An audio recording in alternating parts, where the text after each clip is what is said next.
अज्ञानतिमिरान्धस्य ज्ञानाञ्जनशलाकया चक्षुरुन्मिलितं येन तस्मै श्रीगुरुवे नमः।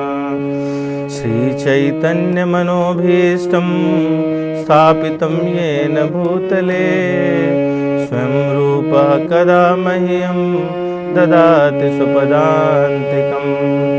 वन्देऽहं श्रीगुरोः श्रीयुतपदकमलं श्रीगुरून् वैष्णवांश श्रीरूपं साग्रजातं सहगणरघुनाथान्वितं तं सजीवं साद्वैतं सावधूतं परिजनसहितं कृष्णचैतन्यदेवं श्रीराधाकृष्णपादान् जयगण ललिता श्री विशाखान्वितांश। हे कृष्ण करुणा सिंधु दीनबंधु जगतपते गोपेश गोपिका कांत राधा कांत नमोस्तुते। तप्त कांचन गौरांगी राधे वृंदावनेश्वरी वृषभानुसुते देवी प्रणमामि हरिप्रिये। वाञ्छाकल्पतरुभ्यश्च कृपा सिन्धुभ्यैव च पतितानां पावनेभ्यो वैष्णवेभ्यो नमो नमः। श्री कृष्ण चैतन्य श्री प्रभु नित्यानंद श्री अद्वैत गदाधर श्रीवासादि गौर भक्त वृंद। हरे हरे कृष्णा कृष्ण कृष्ण हरे हरे हरे राम राम राम हरे हरे। वर्णानामर्थ संघानां रसानां छन्दसामपि मंगलानां च कर्तारो वन्दे वाणी विनायको। भवानी शंकरौ वन्दे श्रद्धा विश्वासरूपिणो याभ्यां विना न पश्यन्ते सिद्धा स्वान्तस्तमीश्वरम्। वन्दे बोधमयं नित्यं गुरुं शङ्कररूपिणं यमाशितो हि वक्रोऽपि चन्द्रः सर्वत्र वन्दते। सीताराम गुणग्राम पुण्यरण्यविहारिणो वन्दे विशुद्धविज्ञानो कवीश्वर कपीश्वरो। उद्भवै स्थितिसंहारकारिणीं क्लेशहारिणीं सर्वश्रेयस्करीं सीतां नतोऽहं रामवल्लभाम्। यन्मायावशयावर्ति विश्वम् अखिलं ब्रह्मादिदेवासुरा यत्सत्त्वादमृखैव भाति सकलं रज्जो यथा हि भ्रमा। यत्पादप्लवमेकमेव हि भवाम्भोदेस्तीर्थीशावतां वन्देऽहं तं शेषकारणपरं रामाख्यमीशं हरिम्। नानापुराणनिगमागम सम्मतं यद् रामायणे निगदितं क्वचिद् अन्यतोऽपि स्वान्तसुखाय तुलसी रघुनाथ गाथा भाषा निबन्धमति मंजुलमातनोति। रामाय रामभद्राय रामचंद्राय वेदसे रघुनाथाय नाथाय सीताय पतये नमः। रामं रामानुजं सीतां भरतं भरतानुजं सुग्रीवं वायुसूनं च प्रणमामि पुनः पुनः। वेदे वेद्ये परे पुंसि जाते दशरथात्मजे वेदः प्राचीत् सादासीत् साक्षात् रामायणात्मना।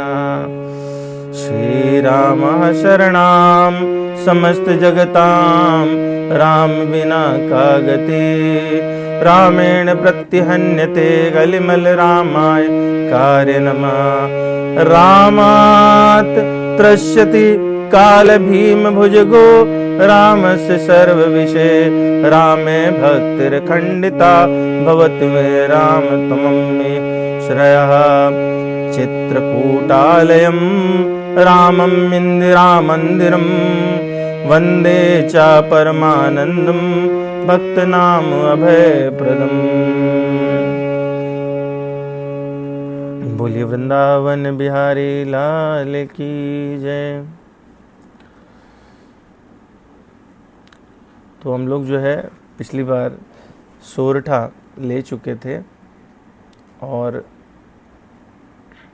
जिस पर हम लोगों ने चर्चा की थी गुरु के चरणों की क्या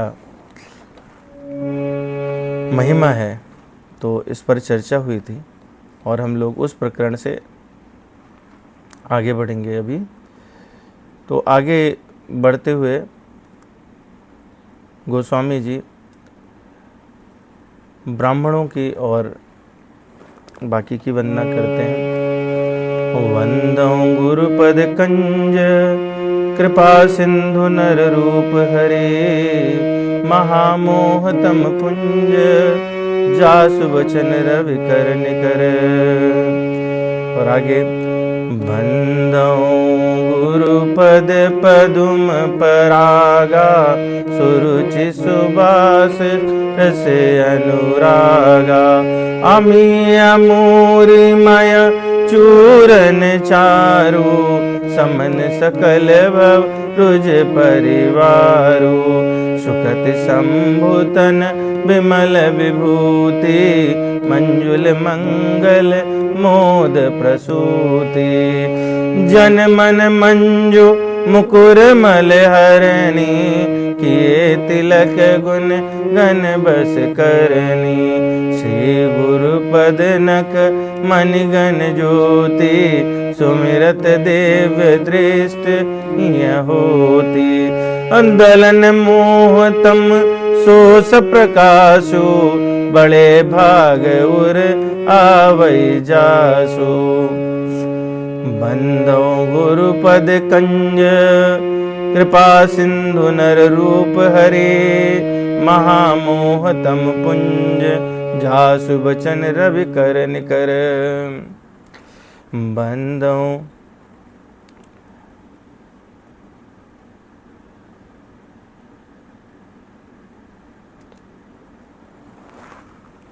उघरहि विमल बिलोचन ही के मिटहि दोष दुख भव रजनी के सूझहि राम चरित मनि मानिक गुपुत प्रगट जहाँ जो जहि कानिक जथा सुअंजन दृग अंज दृग साधक सिद्ध सुजान कौतुक देखत शैलवन भूतल भूर निधान गुरुपद रज मृदु मंजुल अंजन नयन अमिय दृग दोष विभंजन तहि कर विमल विवेक विलोचन वरनो राम चरित भव मोचन।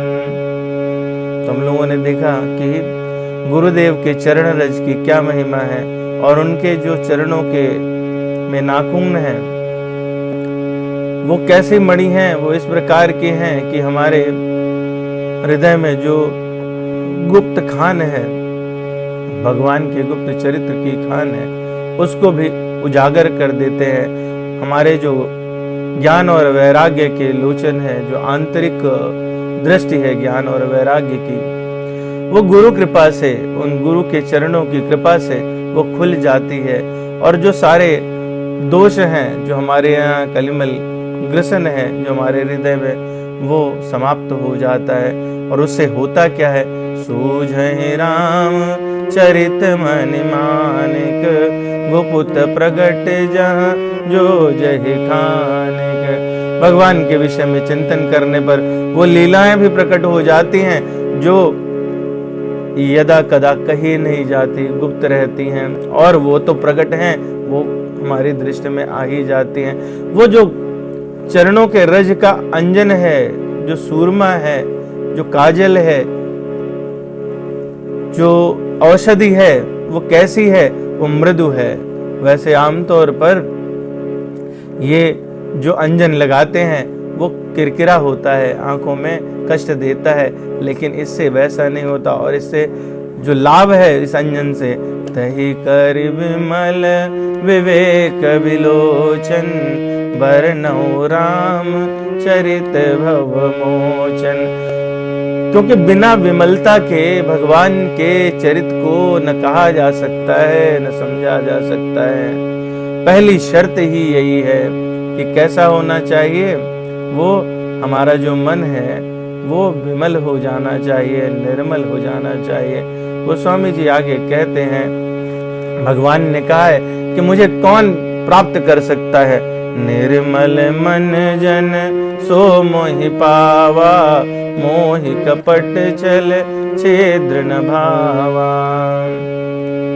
और इसी बात को गोस्वामी जी ने हनुमान चालीसा में भी कहा, श्री गुरु चरण सरोज रज, निज मन मुकुर सुधारि, वरणौ रघुवर विमल जस, जो दायक फल चार। और इसी बात को चैतन्य महाप्रभु कहते हैं, चेतो दर्पण मार्जनम, ओ महादावा निर्वापणम, कैरव चंद्रिका वितरणम।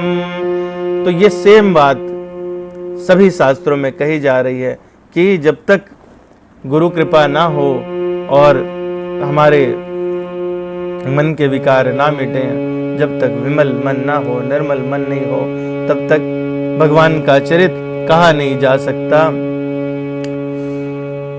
अब वंदना प्रकरण में गुरु की कृपा मिली, गुरु के चरणों की रज प्राप्त हुई, उससे वो दृष्टि बनी, तो गोस्वामी जी प्रणाम करना शुरू करते हैं। बंदो प्रथम महीसुर चरना, मोह जनित संशय सब हरना, सुजन समाज सकल गुण खानी, करो प्रणाम सप्रेम सुबानी। साधु चरित शुभ चरित कपासु, निरस विशद गुण मय फल जासु। जो सहिप दुख पर छेद्र दुरावा, वंदनीय जय जग जस पावा। मुद मंगलमय संत समाजु, जो जग जंगम तीरथ राजू। राम भक्ति जहाँ सुर सरिधारा, सर से ब्रह्म विचार प्रसारा। विधि निषेध मया कलिमल हरणी, करम कथा रवि नंदन बरनी। हरि हरि कथा विराजत बेनी, सुनत सकल मुद मंगल देनी। बट विश्वास अचल निज धर्मा, तीरथ राज समाज सुकर्मा। सब ही सुलभ सब दिन सब देशा, सेवत सादर समन कलेशा। अकथ अलौकिक तीरथ राऊ, देह सद्य फल प्रगट प्रभाव। देह सद्य फल प्रगट प्रभाव। तो क्या कर रहे हैं? कह रहे हैं, बंदो प्रथम महेश्वर चरना। सबसे पहले जो इस पृथ्वी के देवता हैं अर्थात ब्राह्मण, उनके चरणों की वंदना करता हूं। और वो क्या करते हैं? वो अज्ञान से उत्पन्न होने वाले, मोह से उत्पन्न होने वाले सभी संशयों को हरण कर लेते हैं। और फिर सब गुणों की खान जो संत हैं उनको करऊं प्रणाम सप्रेम सुबानी। प्रेम से, कैसे, कौन सा प्रेम? और सुबानी, वाणी से नहीं, सुबानी। तो मोह से पैदा हुए सभी संशयों का जो संहार करते हैं, उन ब्राह्मण चरणों की मैं वंदना करता हूं। तो पृथ्वी पर जो जिनकी वंदना की जानी चाहिए, उनमें जो सबसे प्रथम वंदनीय है वो कौन है? वो ब्राह्मण हैं।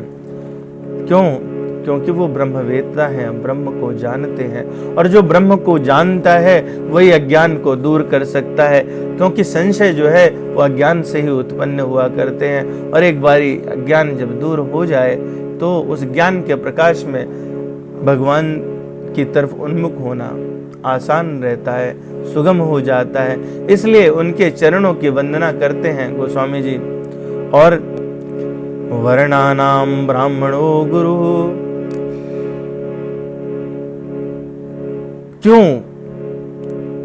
क्यों वंदना कर रहे हैं? क्योंकि ब्राह्मणों का मिलना ही अपने आप में द्योतक है कि पुण्य के पुंज थे, सुकृत थे जो उदय हुए। पुण्य पुंज बिनु मिलहिन संता, सतसंगति संस्कृति करे अंता। आगे कहते हैं, लेकिन यहाँ एक प्रश्न आता है कि ब्राह्मणों को क्या कहा? महीसुर कहा। इस पृथ्वी के देवता कहा, तो वो पृथ्वी के देवता कब बन गए? इसमें एक छोटी सी कथा आती है, स्कंद पुराण प्रभास खंड में कथा है कि एक बार समुद्र ने क्या किया?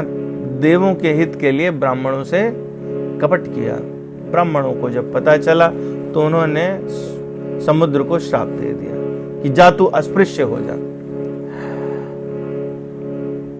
अब अछूता होने के कारण, अस्पृश्य होने के कारण समुद्र की शक्ति क्षीण होने लगी, वो दुबला होने लगा, सूखने लगा।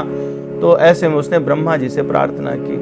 जब ब्रह्मा जी से प्रार्थना की तो ब्रह्मा जी ने ब्राह्मणों को समझाया कि अगर समुद्र का अस्तित्व समाप्त हो गया तो जीवन चक्र भी समाप्त हो जाएगा।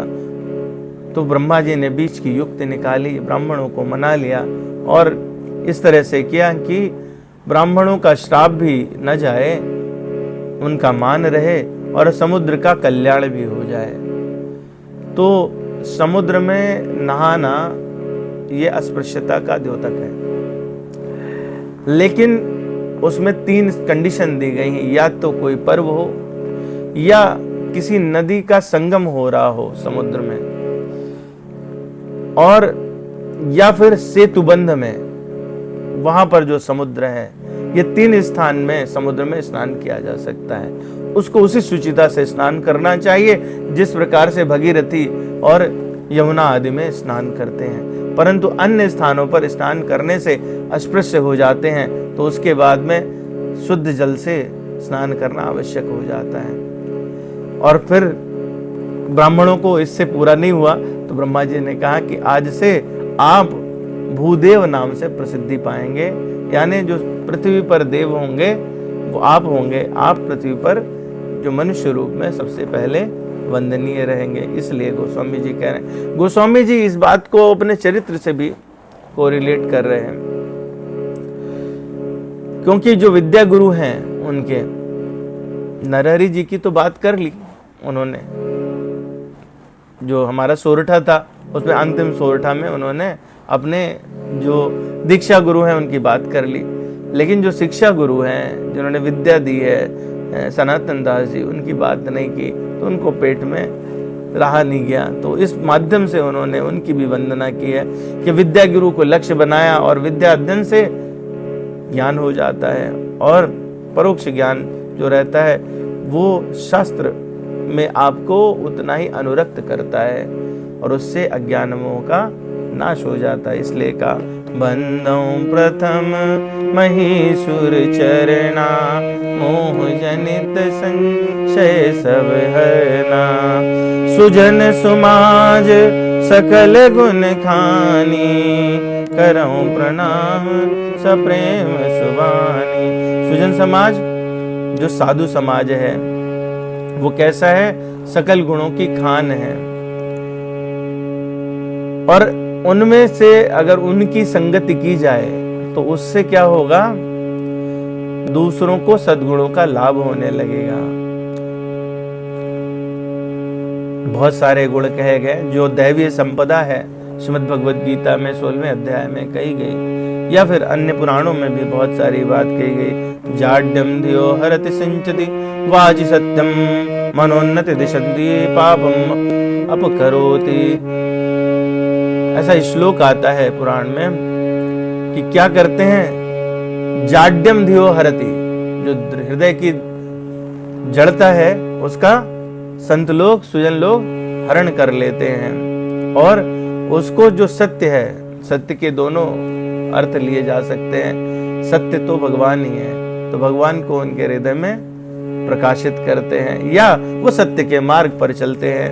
मनोन्नतिम दिशति, मन की उन्नति हो जाती है, निर्मल हो जाते हैं, और पापम अपकरोति, जो उनके पाप हैं वो कम हो जाते हैं। तो सुजन समाज का जो सकल गुण की खान है उनकी संगति करने से, बल्कि अगर इसको इस तरह से कहा जाए कि विप्रजनों की उनके वंदन से, साधुजनों के उनके वंदन से भगवान की संगति प्राप्त होती है, तो ये बात अतिशयोक्ति नहीं होगी। और कहते हैं करऊं प्रणाम सप्रेम सुबानी। प्रणाम कैसा, यहाँ पर प्रणाम से जो संबंध है वह है कि 10 दंडवत प्रणाम, साष्टांग प्रणाम, और सप्रेम कितना प्रेम, जैसे कि आप डूब रहे हो। ये भवसागर ही तो है, सागर है और उसमें डूब रहे हैं, तो कोई भी आपको गोता लगा करके और बाहर निकाल ले, उससे जैसा प्रेम हो जाए। कहीं डूब रहे हो किसी नदी तालाब में और उसमें से कोई निकाल ले तो जीवन रक्षण कर दे, ऐसी भवसागर से निकालने वाले साधु सज्जन लोग हैं, विप्र लोग हैं, वो निकाल लें तो हमें उनसे वैसे प्रेम से ही प्रणाम करना चाहिए, और सुंदर वाणी से, मधुर वचन से उनका, हमको नम्र भाषण से उनकी बड़ाई करनी चाहिए, प्रशंसा करनी चाहिए, क्योंकि उनकी सेवा करने से ही संत की कृपा प्राप्त होती है।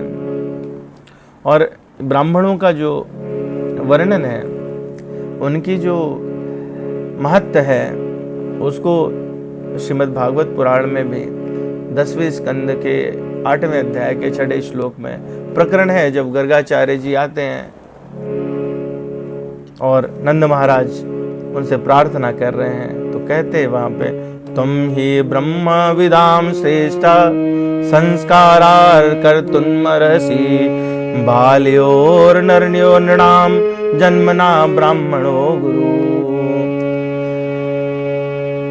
आप ब्रह्मवेत्ताओं में श्रेष्ठ हैं और इसलिए मेरे दोनों बालकों के नामाधिकरण संस्कार आप कर दीजिए, क्योंकि ब्राह्मण जन्म से ही मनुष्य मात्र का गुरु होता है।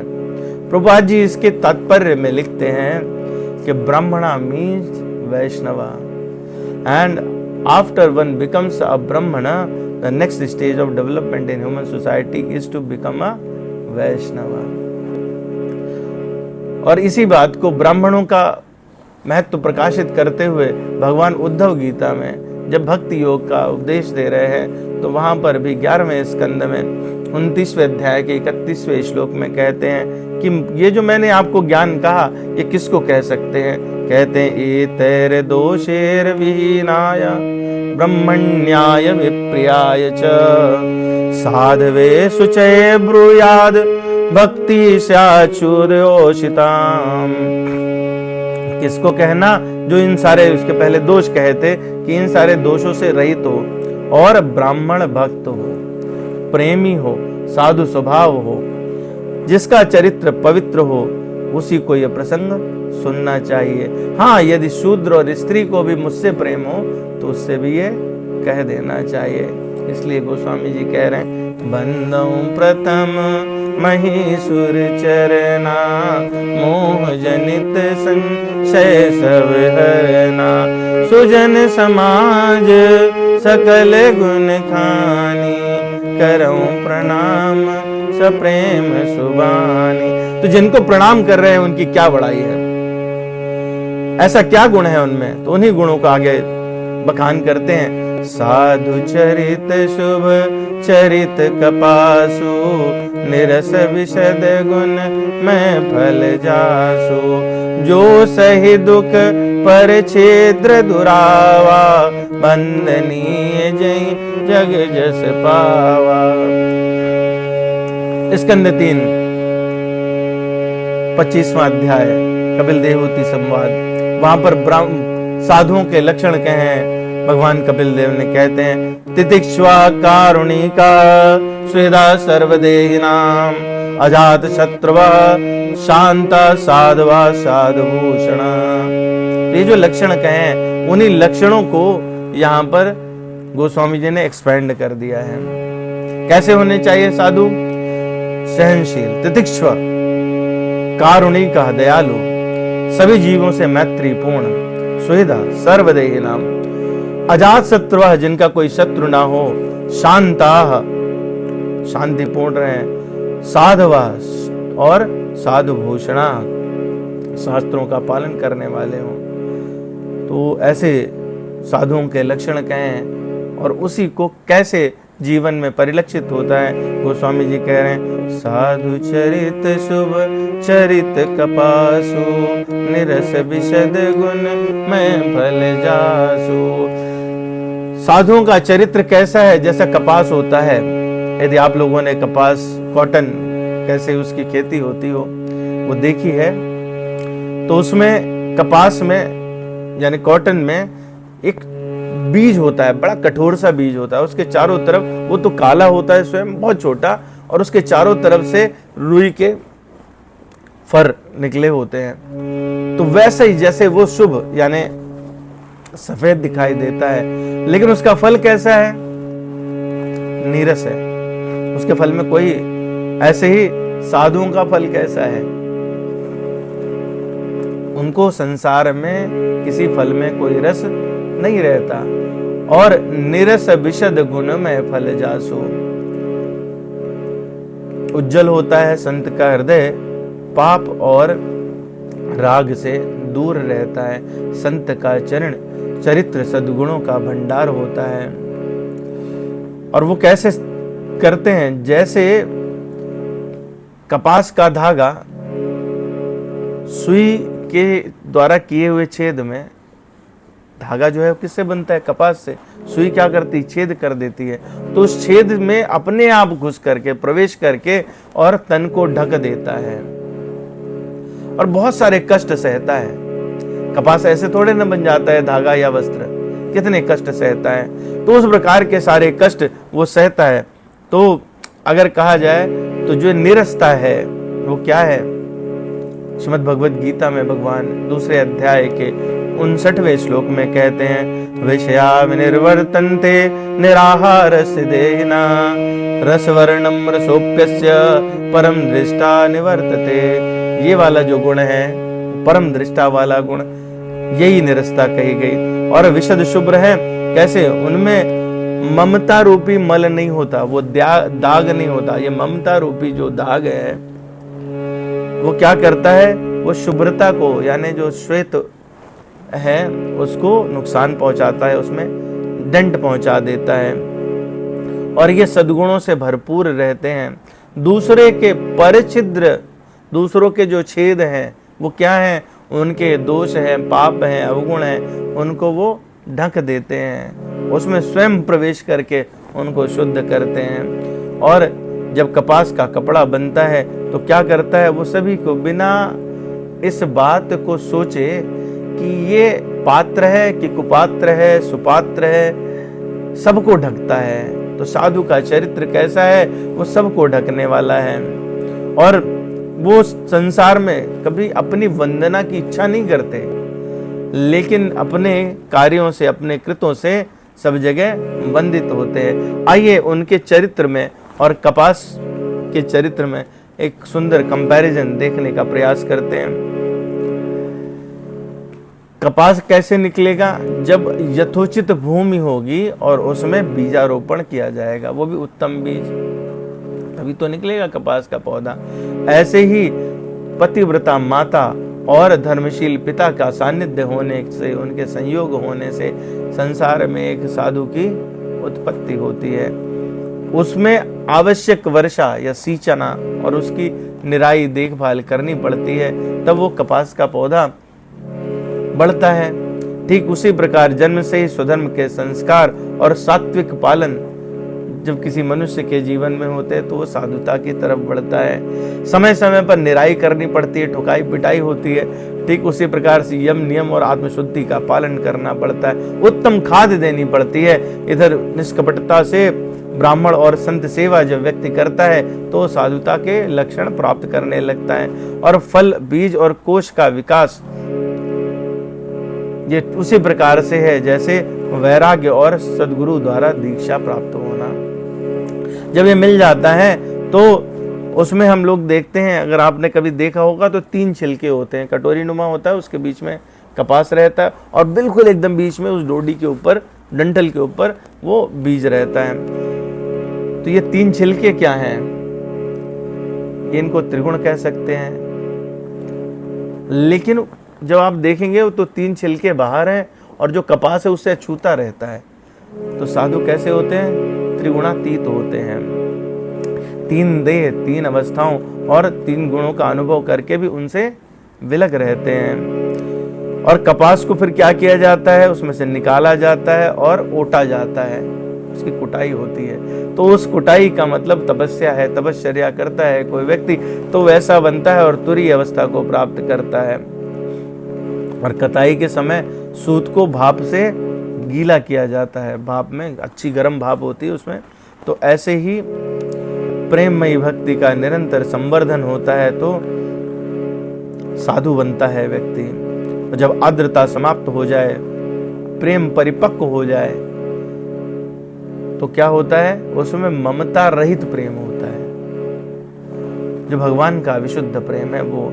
और फिर उसके बाद में ताना बनाया जाता है। ये तो कुटाई उटाई हो गई, उसको वो किया। अब कताई के बाद में उसको धागे के रूप में खींचा जाता है। तो बहुत सारी वृत्तियों को समेट लेता है साधु, वो एक में बट दी जाती हैं और फिर उनकी बुनाई होती है और वस्त्र का निर्माण होता है। तो सगुण और निर्गुण इनका साक्षात्कार उसको हो चुका होता है। वो ऐसा वस्त्र है कि सगुणता से, निर्गुणता से जो जैसे माने साधु उसको भक्त बनाने का प्रयास करता है। और अनेक यंत्रों से गुजरते हुए अनेक कष्ट सहता है। कपास तो वस्त्र रूप में परिणत होकर के वो हमारे सामने आता है। इसी प्रकार से साधक अनेक जीवन के कष्ट सहता है। और अपने जन्मभूमि और संबंधियों से कपास कहाँ बोया गया? गुजरात में। कहाँ बोया गया? उत्तर प्रदेश के किसी शहर में। और कहाँ तन ढांकता है? जाके ऑस्ट्रेलिया में।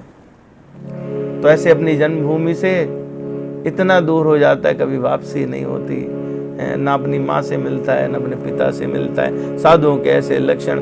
और फिर कहीं कहीं पे जरूरत पड़ती है तो उस कपास यानी वस्त्र को कैंची से काट भी देते हैं। तो दुर्जन अक्सर मिलते हैं तो कैसे करते हैं? दुर्व्यवहार भी करते हैं उसको भी। इसलिए तितिक्षुआ पहला गुण कहा गया। तितिक्षुआ कानूनी का, काटे जाने पर भी वो किसी के प्रति दुर्भाव नहीं करते, उसको लाभ पहुंचाते। कटकर भी उसका वस्त्र बन जाते हैं, उसको लाभ पहुंचाते हैं। और सुई से सैकड़ों, जब सिलाई होती है तो कितनी बार, असंख्य बार सुई जो है उसमें जाती है। तो उस प्रकार के कठोर वचन, निंदा, इन सब को सह करके भी वो किसी के लिए अच्छा करते हैं। और फिर क्या होता है कई बार कि ऐसा वस्त्र बना तो उसकी कुमकुम आदि से पूजा होती, भगवान के आसन बनाए जाते, वस्त्र बनाए जाते हैं। तो वो प्रयोग में आ जाते हैं, भगवान के लिए प्रयोग में आ जाते हैं। लेकिन उससे अपने में अहंकार नहीं करते। वस्त्र अहंकार करके नहीं बैठा रहता कि मैं किसके ऊपर हूँ। साधु अहंकार नहीं करते। इसलिए साधु चरित शुभ चरित कपासु, निरस विशद गुण मय फल जासु। जो सही दुख पर छिद्र दुरावा, बंदनीय जही गजस पावा। और ऐसे लोग जहां इकट्ठा हो जाएं, मुद मंगलमय संत समाजू, जो जग जंगम तीरथ राजू। राम भक्ति जहाँ सुर सरि धारा, सरसय ब्रह्म विचार प्रचारा। एक जगह तो प्रारंभ कहाँ से किया, गोस्वामी जी कहते हैं कैसे हैं वो कपास के समान है। दूसरी जगह आप देखिए कि अर्श से फर्श तक का कंपैरिजन है। दूसरा कंपैरिजन कहां से करते, सीधे प्रयागराज से, कि संतों का समाज आनंद और कल्याण में है। बड़ी विचित्र बात है, कई बार ऐसा होता है कि जो कल्याण वाली चीज होती है वो आनंद नहीं देती, और जो आनंद वाली संसार में चीज रहती वो कल्याण नहीं करती। लेकिन संत समाज कैसा है, मुद मंगलमय संत समाजो, जो जग जंगम तीर्थ राजो। कितनी सुंदर बात है कि संत समाज आनंदमय है, मंगलमय है, और इस जगत में सचर चलने वाला तीर्थराज प्रयाग है। तीर्थराज प्रयाग के लिए तो जाना पड़ेगा, लेकिन संत लोग कैसे हैं, संत लोग आकर के घर में बैठ जाते हैं। तो संत समाज कैसा है, वो चलता फिरता प्रयाग है, और उनमें गंगा जी रूपी भक्ति की धारा है। कोई ज्ञान से पकड़ना चाहे तो सरस्वती जी रूपी ज्ञान की धारा है, ब्रह्म की धारा है। और आगे कहते हैं विधि निषेधमय कलिमल हरणी, करम कथा रवि नंदनी भरणी। रवि नंदनी मतलब सूर्य की पुत्री, सूर्य जी की पुत्री जो है उनके बेटे यमराज हुए और पुत्री यमुना जी हुई। तो उनकी पुत्री वो क्या करती हैं, विधि और निषेध, शास्त्र के हिसाब से कैसे चलना है।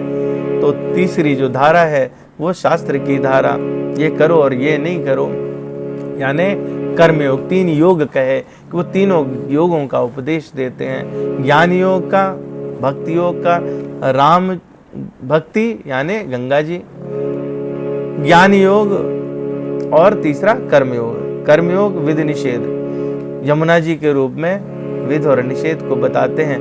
और ज्ञान योग जो कि ज्ञान चूंकि प्रकट नहीं रहता, सामने दिखाई नहीं देता। भक्ति कर सकते हैं, कर्म में कर्म अकर्म और विकर्म की परिभाषा रहती है, लेकिन ज्ञान जो है वो अप्रकट रहता है। तो इसलिए कहा मुद मंगलमय संत समाजो, जो जग जंगम तीर्थ राजो। राम भक्ति जहाँ सुर सरि धारा, सरसय ब्रह्म विचार प्रचारा। भागवत पुराण में जब विदुर जी वापस आए हैं तो विदुर जी के विषय में क्या कहा, भवद्विधा भागवतास्तीर्थ भूता स्वयं विभो, तीर्थी कुर्वन्ति तीर्थानि स्वान्तास्तेन गदावृता। वहां पर जो भक्त हैं उनकी महिमा तीर्थों से अधिक कही है। कहा कि हे प्रभु, भवद्विधा भागवत तीर्थास तीर्था भूता स्वयं विभो, आप जो है जिस तीर्थ में जाते, तीर्थी कुर्वन्ति तीर्थानि, तीर्थों का तीर्थत्व जो है वो किससे है, वो भक्तों से है। जब भक्त, कोई लोग जाते हैं तीर्थराज में, नहा लेते हैं, अपने पाप तो धो दिए, तो जो पाप इकट्ठा हुए उनका कल्याण कौन करे। तो जब भक्त जाते हैं और उनके चरणों की रज तीर्थों में जाती है तो वो तीर्थों को शुद्ध करने, पावन करने वाली हैं, क्योंकि उनके हृदय में भगवान का स्वरूप रहता है। तो इसलिए सभी स्थानों को, जहाँ जहाँ जाते हैं संत, उन स्थानों को क्या करते हैं, वो तीर्थों में परिणत कर देते हैं, तीर्थों में बदल देते हैं। और जहां जहां जिस जिस साधु प्रयाग में स्थावर तीर्थराज में गंगा भगीरथी जी हैं, राम भक्ति रूपी गंगा वहां पर बहती है।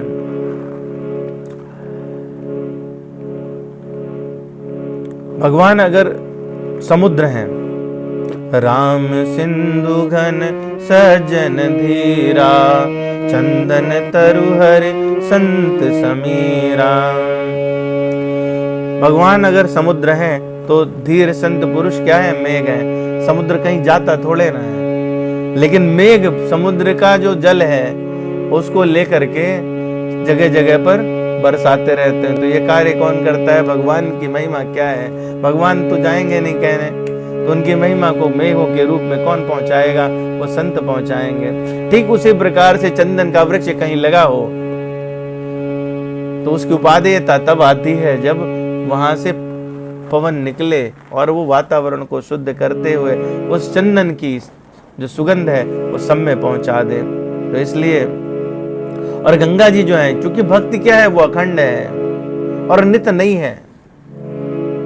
तो गंगा जी कैसी हैं? अखंड है और नित्य नहीं है। इसलिए कहा राम भक्ति जा सुर सरिधारा सरसय ब्रह्म विचार प्रसारा। और भक्ति किससे है? भक्ति का स्थान तो भगवान का हृदय है। गंगा जी का स्थान भगवान के चरण कमल है। श्रीमद् भगवत गीता के स्थान भगवान के मुख है। तो जो भगवान से निकल रहे हैं उन्हीं से कंपैरिजन किया है। और सरस्वती का वर्णन यहाँ पे ऐसा क्यों किया, उनको ज्ञान रूप में क्यों कहा? भक्ति और ज्ञान का बहुत ही आवश्यक और निकट संबंध है। तो प्रयाग में भी गंगा और यमुना के बीच में सरस्वती गुप्त रूप से मिलती हैं। बिना ज्ञान के भक्ति अच्छे से नहीं होती और बिना ज्ञान भक्ति के ज्ञान पूर्ण नहीं होता। कोई ज्ञानी कितना ही ज्ञान क्यों ना कर ले, लेकिन उसकी पूर्णता तब आती है जब उसमें भक्ति का तड़का लग जाता है। और ठीक उसी प्रकार से भक्ति जो है वो पूर्णता को प्राप्त करती है जब उसमें ज्ञान का प्रादुर्भाव होता है। तो ज्ञान और भक्ति ये दूसरे से कभी विलग नहीं होते। लेकिन जब भक्ति चलती है तो उसमें भक्ति प्रकट में दिखती है और ज्ञान गुप्त हो जाता है। ठीक उसी प्रकार से सरस्वती जी यहाँ भक्ति के साथ गुप्त हो गए। राम भक्ति जहाँ सुर सरिधारा सरसय ब्रह्म विचार प्रसारा। लेकिन क्या करो और क्या नहीं करो ये तो कोई बताने वाला होना चाहिए, क्योंकि संसार में जो गृहस्थ हैं उनको कौन कराएगा, कौन बताएगा? तो उसका ज्ञान भी साधु समाज कराता है। और वो इस प्रकार से विधि निषेधमय कलिमल हरणी करम कथा रवि नंदन वरणी। अब वहां पर क्या है कि तीनों की वेणी मतलब चुटिया, इसीलिए तीनों मिलके एक हो जाते हैं, चुटिया का रूप ले लेते हैं। तो उनको क्या कहा गया? त्रिवेणी कहा गया। तीन धाराएं हैं और फिर वो एक बन जाती हैं। तो वहां पर हरि हर कथा विराजत बेनी, तीनों को मिला करके ही भगवान की कथा प्योर ज्ञान से नहीं कही जा सकती, प्योर भक्ति से नहीं कही जा सकती और ना ही प्योर कर्म से कही जा सकती है। तीनों का मिश्रित कोई भी कथा ले लीजिए, उसमें कर्म से ये दिखाया जाता है कि भक्ति कैसे की जाती है। तो तीनों को मिलाना आवश्यक हो जाता है। इसलिए जो है वहां पर क्या कहा? हरि हर कथा विराजत बेनी सुनत सकल मुद मंगल देनी। अपने अपने हिसाब से लोग अर्थ भी कर लेते हैं इसका। हरि हर कथा यानी ऐसे भी कह सकते हैं, हरि कहते हैं भगवान विष्णु को, भगवान राम को, भगवान कृष्ण को, और हर यानी भगवान शिव। तो एक तरह से कह सकते हैं कि जहां पर हरि की और हर की कथा हो, ऐसी वेणी बने तो उनसे सारा मंगल और आनंद मिलता है। ठीक बात है, ये भी अच्छी बात है।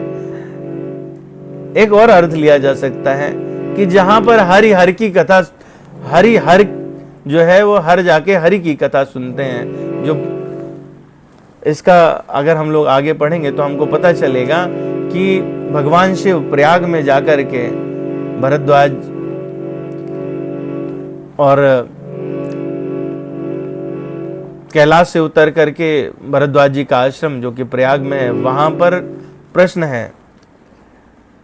भरद्वाज जी याज्ञवल्क्य जी से प्रश्न पूछते हैं और उसमें रामचरित पूरा कहा। एक दूसरा क्या है? भगवान शिव आकर के स्वयं प्रयाग में कथा सुनते हैं। दूसरा तो हरि की कथा हर जहां आके सुनते हैं और वहां पर क्या? तो वहां पर तो समस्त आनंद विराजमान रहते हैं। इसलिए हरि हर कथा विराजत बेनी सुनत सकल मुद मंगल देनी।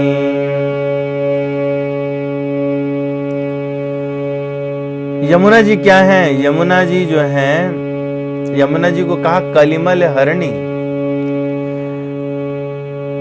कलयुग में जो पाप हैं वो पिबति भक्ष्यति कर्तारम, कर्ता को ही निगल जाते हैं, खा जाते हैं। तो इसलिए इस बात का विशेष ध्यान रखना पड़ता है कि क्या करणीय है और क्या अकरणीय है। तो कलिमल जो कलयुग से उनके विकारों से जो उत्पन्न होने वाले पाप हैं उनका हरण यमुना जी कर लेती हैं। और कैसी हैं ये? अत्यंत गहरी हैं। वहां पर हम लोग कभी प्रयाग जाएंगे तो आप देखेंगे यमुना जी की गहराई ज्यादा है गंगा जी की अपेक्षा। यमुना जी की गहराई गंगा जी की अपेक्षा ज्यादा है। जब आप संगम क्षेत्र में जाते हैं तो आपको यूजुअली वो गंगा के करीब रखा जाता है क्योंकि वहां पर अपेक्षाकृत गहराई कम है। और जो कर्म है, कर्म का मार्ग भी गहरा है। गहनो कर्मणा गति।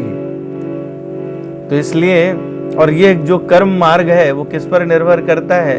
वो सूर्य के मार्ग पर निर्भर करता है। जो हमारे सारे कार्य क्रियाकलाप हैं वो सब सूर्य से ही निष्पादित होते हैं। और यमुना जी किसकी पुत्री हैं? सूर्य की पुत्री हैं। तो जो वहां से निकला, उनके द्वारा जो मार्ग निकला वही बताता है कि क्या करणीय है और क्या अकरणीय है। तो इसलिए, और यमुना जी कैसी हैं? कृष्ण वर्ण है। पानी कैसा रहता है? काला दिखता है। कलिमल कैसा है? कृष्ण वर्ण है। तो वो उस कृष्ण वर्ण से इस कृष्ण वर्ण को शुद्ध कर देती हैं, बिल्कुल निर्मल बना देती हैं। इसलिए कहा विधि निषेधमय कलिमल हरणी, करम कथा रवि नंदन बरनी, हरि हरि कथा विराजत बेनी, सुनत सकल मुद मंगल देनी। अच्छा, हम लोग गए होंगे प्रयाग, गए तो वहां पर क्या है, एक वट वृक्ष भी है। तो पूरा पिक्चर है, गोस्वामी जी पूरा पिक्चर लेके आए हैं कि वहां पर 3 धाराएं हैं और एक वट वृक्ष है। तो ये जो वट वृक्ष है वो क्या चीज है? कहते हैं बट विश्वास अचल निज धर्मा, तीरथ राज समाज सुकर्मा। उस संत समाज रूपी प्रयाग में जिनको अपने धर्म में अटल विश्वास है, तो जो उनका विश्वास अटल विश्वास है वही अक्षय वट है। और शुभ कर्म ही उस तीर्थराज का समाज है, परिकर है। वो संत समाज सब देशों में, सभी समय में सबको सहज ही प्राप्त हो जाता है। वो उसके लिए आपको एक पर्टिकुलर स्थान पर जाना नहीं पड़ता। और आदर पूर्वक अगर सेवन करें तो उनका सभी का क्लेश नष्ट हो जाया करता है। प्रलय के समान समय अक्षय वट आधार रहता है, वैसे ही इस देह के प्रलय हो जाने पर आश्रय जो है वो किस चीज का है? वो आपके विश्वास का है। धर्म पर अटल विश्वास, यही आश्रय बनता है। और धर्म कैसा है कि धर्म आपका आखिरी तक धुरी बना रहता है। जो लोग धर्म पर ही आधारित रहते हैं वही अपने को बचा पाते हैं, अथवा भव सागर में जो विभिन्न थपेड़े आते हैं उनसे वही बचे रह जाते हैं। तो प्रलय काल में अक्षय वट के पात्र पर भगवान बाल मुकुंद का दर्शन हुआ करता है। तो ये वो अक्षय वट है जो किस पर अपने, भगवान कहते हैं कि जो अपना धर्म है, स्वधर्म में रहना, स्वधर्म में रहना, दूसरे के धर्म से भले ही अपना धर्म त्रुटिपूर्ण क्यों ना हो, उससे ज्यादा बेहतर है अपने धर्म में रहना। तो वैसे ही अचल धर्मनिष्ठा का ये अक्षय वट है जिस पर राम प्रेम भक्ति का बालक रमता है। जैसे मुकुंद माधव मुस्कुरा के खेलते हैं, ऐसे ही भगवान की भक्ति वहां पर रमण किया करती है और सबको आश्रय मिलता है उससे। और कैसे कहते हैं, तीर्थ राज समाज सुकर्मा। तीर्थराज जो साध रूपी समाज है, जो तीर्थराज है। और वहां पे साध समाज में क्या है, तो आप लोग गए होंगे तो देखा होगा कि वहां पर जो जो चीजें हैं उनमें त्रिवेणी है, अक्षयवट है और वासुकी और भगवान माधव का मंदिर। त्रिवेणीं माधवं सोमं भरद्वाजं च वासुकी वंदे अक्षयवटं शेषं प्रयागं तीर्थनायकम। तो इनमें अक्षयवट, प्रयाग और त्रिवेणी का तो गोस्वामी जी ने वर्णन किया। और कौन कौन बचा रहा? माधव, सोम यानी चंद्र, भरद्वाज, वासुकी और शेष। तो ये सब क्या है? ये सब वहां पर जो साधु रूपी तीर्थ समाज है उसमें शुभ कर्मों का समूह ही परिवार है।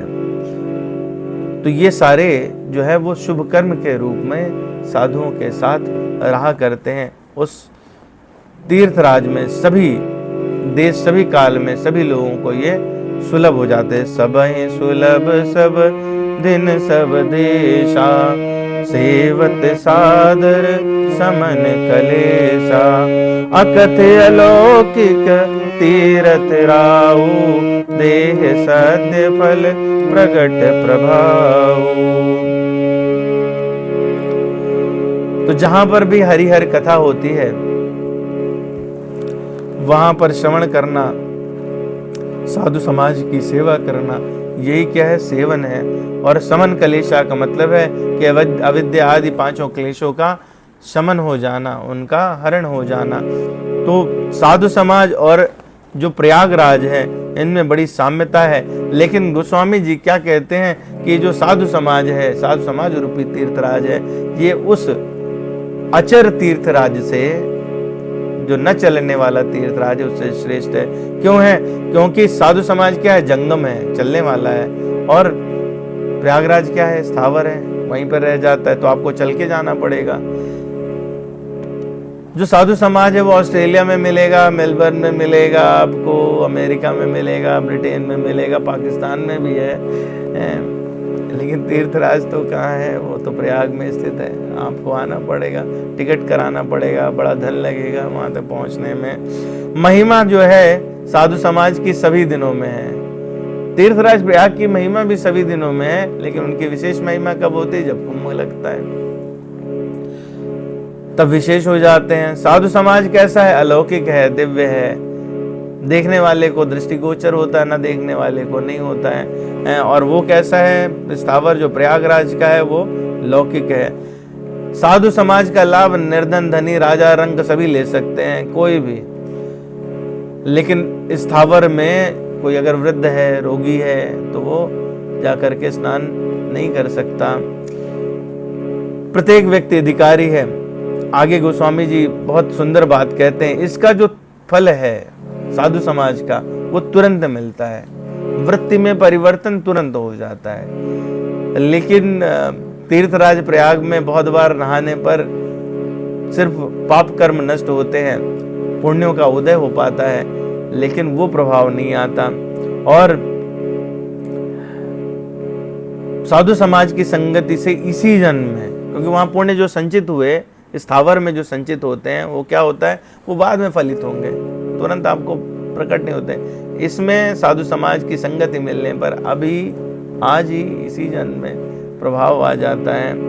और इसमें त्रिवेणी के अति अनुराग रूपी जल में मज्जन करना पड़ता है। आगे वो अभी चौपाई आएगी, तो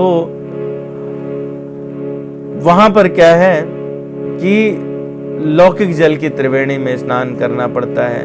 और जो साधु समाज है इसका संगति पाने के लिए आपको कोई पैसा नहीं खर्च करना है, जबकि प्रयागराज जाने के लिए श्रम और पैसा दोनों ही लगते हैं। शुद्ध भक्तों की जो संगति है उसके विषय में भगवान कपिल कहते हैं, सताम प्रसंगानमं वीर संविदो भवन्त हृत कर्ण रसायना कथा, तत्जोषणात् आशुपवर्ग वर्तमनि श्रद्धारतिर भक्तिर अनुक्रमिष्यति। सताम प्रसंगानमं वीर संविदो भवन्ति, भक्त शुद्ध भक्तों की संगति में पूर्ण पुरुषोत्तम भगवान की लीलाओं और उनके कार्यकलापों की चर्चा से तत्जोषणात् आशुपवर्ग वर्तमनि, उनके अनुशीलन से तुरंत मोक्ष के मार्ग पर आप दृढ़ता से बढ़ने लगते हैं, मुक्त हो जाते हैं, स्थित हो जाते हैं। तो इस बात को भगवान कपिल भी इसी प्रकार कहते हैं। जो सज्जन लोग हैं वो इस बात को समझ जाते हैं कि साधु समाज की यानी सत्संग की कितनी महिमा है। सुनि समुझहि जन मुदित मन, मज्जहि अति अनुराग, और लहै चार फल अछत तनु, साधु समाज प्रयाग। मज्जन फल पिकियै तत्काला, काक होय पिक बकऊ मराला। सुनि आचरज करे जन कोई, सतसंगति महि मानहि गोई। वाल्मीकि नारद घट जोनी, निज निज मुखन कही निज होनी। जल चर थल चर नभ चर नाना, जे जड़ चेतन जीव जहाना। मत कीरति गति होत भलाई, जब जहि जतन जहाँ जहि पाए। सो जानब सत्संग प्रभाव, लोकहु वेद न आन उपाओ। साधु समाज रूपी प्रयाग में जो सेवक जन प्रसन्न मन से कथा श्रवण करेंगे, भाव आदि को समझेंगे और अति अनुराग रूपी जल में गोता लगाएंगे, उनको शरीर के रहते ही इसी शरीर से अर्थ, धर्म, काम और मोक्ष ये चारों के चारों फल प्राप्त हो जाते हैं।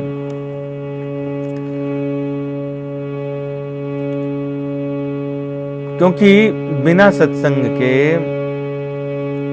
बिना हरि कथा के मोह जाता नहीं है और भगवान के चरणों में दृढ़ अनुराग होता नहीं है। गोस्वामी जी ने आगे लिखा है, बिनु सत्संग न हरि कथा, और तेह बिनु मोह न भाग।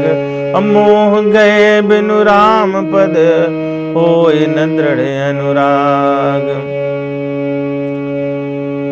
नारद भक्ति सूत्र में भी क्या कहा है, तस्मिन तज्जने भेदा भवात। तो यहाँ पे जो जन शब्द है वो भक्त के लिए, लोगों के लिए लोग अर्थ करते हैं, पर इसका जो अर्थ है वो भक्त के लिए।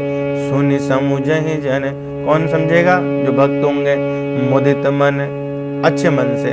मज्जहि अति अनुराग, और इसमें गोता लगाएंगे बड़े प्रेम से। बड़ी विचित्र बात है, विचार करें कि जल में गोता लगाने के समय जल के अलावा कुछ देख सकते हैं क्या? नहीं, जल के अलावा कुछ देखा नहीं जा सकता। और कई बार जब गोता लगाते तो आंखें भी बंद हो जाती, वो भी नहीं दिखता। श्रवण कुछ किया नहीं जा सकता, कान में पानी भर जाता है। तो अगर त्रिवेणी में जाएं और अंदर जाएं तो ना कुछ सुनेंगे ना दिखेगा, बोलना असंभव, और कई बार तो श्वास भी नहीं चल पाती। अगर आप लंबे समय रह गए तो सांस रोकनी पड़ती है। लेकिन जो शीतल जल हो तो उसमें कैसा होता है कि आप जैसे निकलते हैं बाहर तो एक अलग स्फूर्ति, अलग आनंद, पुलक वाटिका बाग शरीर पर बन जाते हैं। जब श्रवण में ऐसी दशा आती है तो समझ लीजिए कि अनुराग जल में मज्जन हो गया, नहा लिए। मज्जन मतलब नहाना। तो भगवान की कथा सुनने से, कहने से अगर हर्ष होने लगे, शरीर में पुलकावली हो जाए, रोम खड़े हो जाएं, तो समझ लीजिए कि असली जो स्नान है, कथा में जो स्नान है वो अब हुआ है। और इसका फल कहा, चारों फल तो मिल ही जाएंगे, लेकिन तुरंत तुरंत। मज्जन फल पिकियै तत्काला, काक होय पिक बकऊ मराला। स्नान किया आपने और तुरंत आपको फल देखने को मिलता है। ऐसा देखने में मिलता है कि कौवे कोयल बन जाते हैं और बगुले हंस बन जाते हैं। कोई सुनेगा तो हंसेगा, वो कहेगा कि ऐसा कैसे हो सकता है। असल में जो सत्संग है, साधु संग है, वो तीन प्रकार से होता है। दरस परस और समागम, दर्शन से, स्पर्श से और बातचीत से, आदान प्रदान से, इनसे जो है वो सत्संग होता है। अभी मज्जन फल पेखिए तत्काला, काक होई पिक बकऊ मराला।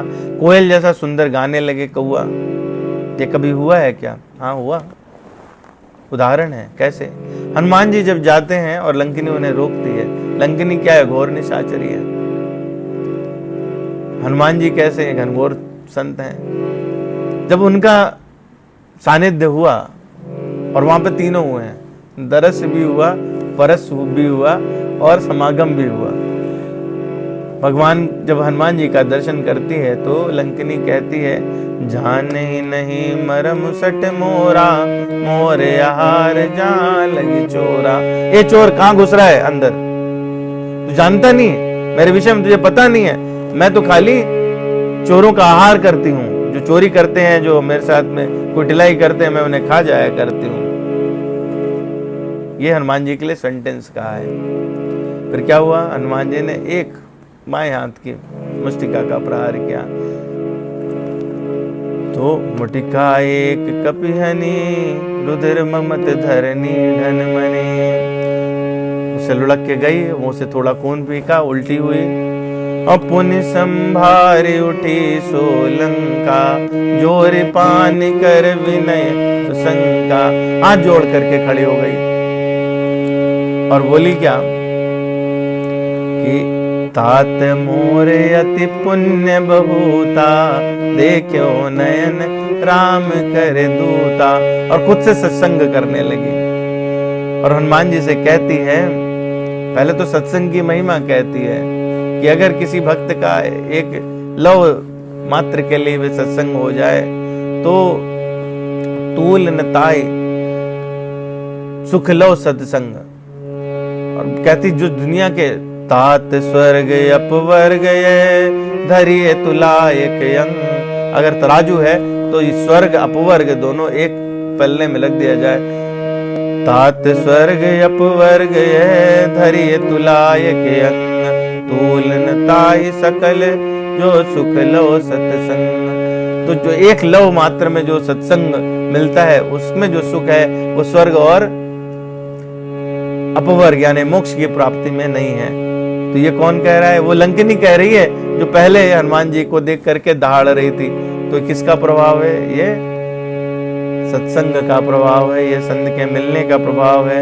तो इसलिए मज्जन फल पेखिए तत्काला, काक होए पिक बकऊ मराला। और सुनिया चरज करे जन कोई, सत्संगति महिमा नहीं गोई। कोई आश्चर्य नहीं करे क्योंकि सत्संग की जो महिमा है वो छुपी हुई नहीं है। जो भी सत्संग के संपर्क में आता है तो वो आसुरी संपत्ति वाले दैवी संपत्ति युक्त हो जाते हैं। ये लाभ दर्शन से, स्पर्श से, भाषण से, श्रवण से या दीर्घ काल तक सत्संग करने से हो सकता है। क्या प्रमाण है? एक प्रमाण तो अभी दे दिया, आगे गोस्वामी जी प्रमाण खुद ही दे रहे हैं। कह रहे हैं वाल्मीकि नारद घट जोनी, निज निज मुखन कही निज होनी। वाल्मीकि कैसे बने? नारद जी कैसे बने? और घट जोनी मतलब जो घट से यानी घड़े से उत्पत्ति अगस्त ऋषि की हुई वो कैसे हुई? और इन्होंने अपने अपने मुख से ही अपनी अपनी कथा कही है, अपने अपने मुख से ऐसी कथा कही है। स्वयं नारद जी, भगवत पुराण में ही आता है कि नारद जी स्वयं बताते हैं कि पहले मैं क्या था और बाद में मैं क्या हो गया। नारद जी स्वयं बताते हैं कि पूर्व जन्म की कथा है, मैं गंधर्व था, श्रापवश जाकर के शूद्र वंश में उत्पन्न हुआ, वहां संतों की सत्संग हुई और उससे मुझे भगवत प्राप्ति का रास्ता मिला और आज मैं नारद हूँ। नारद जी बताते हैं। ठीक उसी प्रकार से वाल्मीकि जी की कथा है, अनेक जन्म हुए, कर्म कुकर्म बहुत सारा कुछ किया, नारद जी की कृपा हुई और उन्होंने किसकी रचना की? रामायण की रचना की। ब्रह्मा जी स्वयं प्रकट हुए और उन्होंने कहा कि ये आपके हाथ में जिस प्रकार से आंवला दिखाई देता है उसी प्रकार से भगवान का चरित्र दिखाई देगा। तो सबने अपनी अपनी जो जिस प्रकार से, ऐसे ही अगस्त ऋषि, घट का मतलब कुंभ, योनि का मतलब जन्म स्थान। तो वाल्मीकि नारद घट जोनी, निज निज मुखन कही निज होनी। तो अनंतर तपस्या के लिए जो ब्राह्मणों की संगति में तप किया गया, जो साधुओं के संतों की संगत में तप किया गया, वो इन तीनों महर्षियों ने अपने अपने मुख से कही है। तो इनमें गोस्वामी जी ने गुप्त रूप से अलग अलग शंकाओं का समाधान भी किया है। वाल्मीकि जी का, जो वाल्मीकि जी हैं जिन्होंने रामायण की रचना की, वो ब्राह्मण कुल में उत्पन्न हुए, लेकिन कुसंगति होने के कारण दुर्जन हो गए। पर सत्संग मिला तो वापस रामायण की रचना हुई, आदि कवि भक्त बन गए।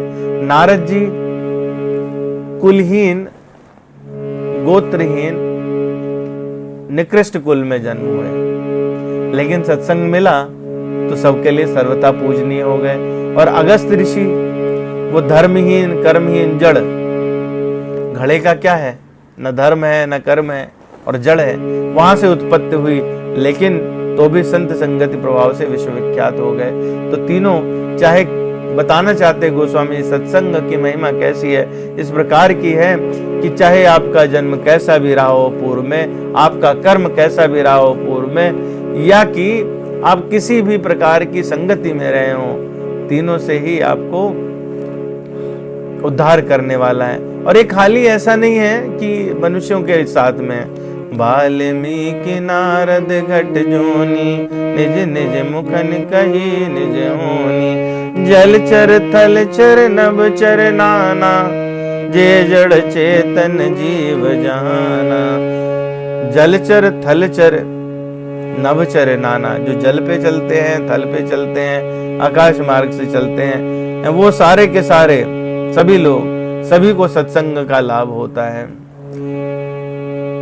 जलचरों में अगर देखें तो हनुमान जी जो है,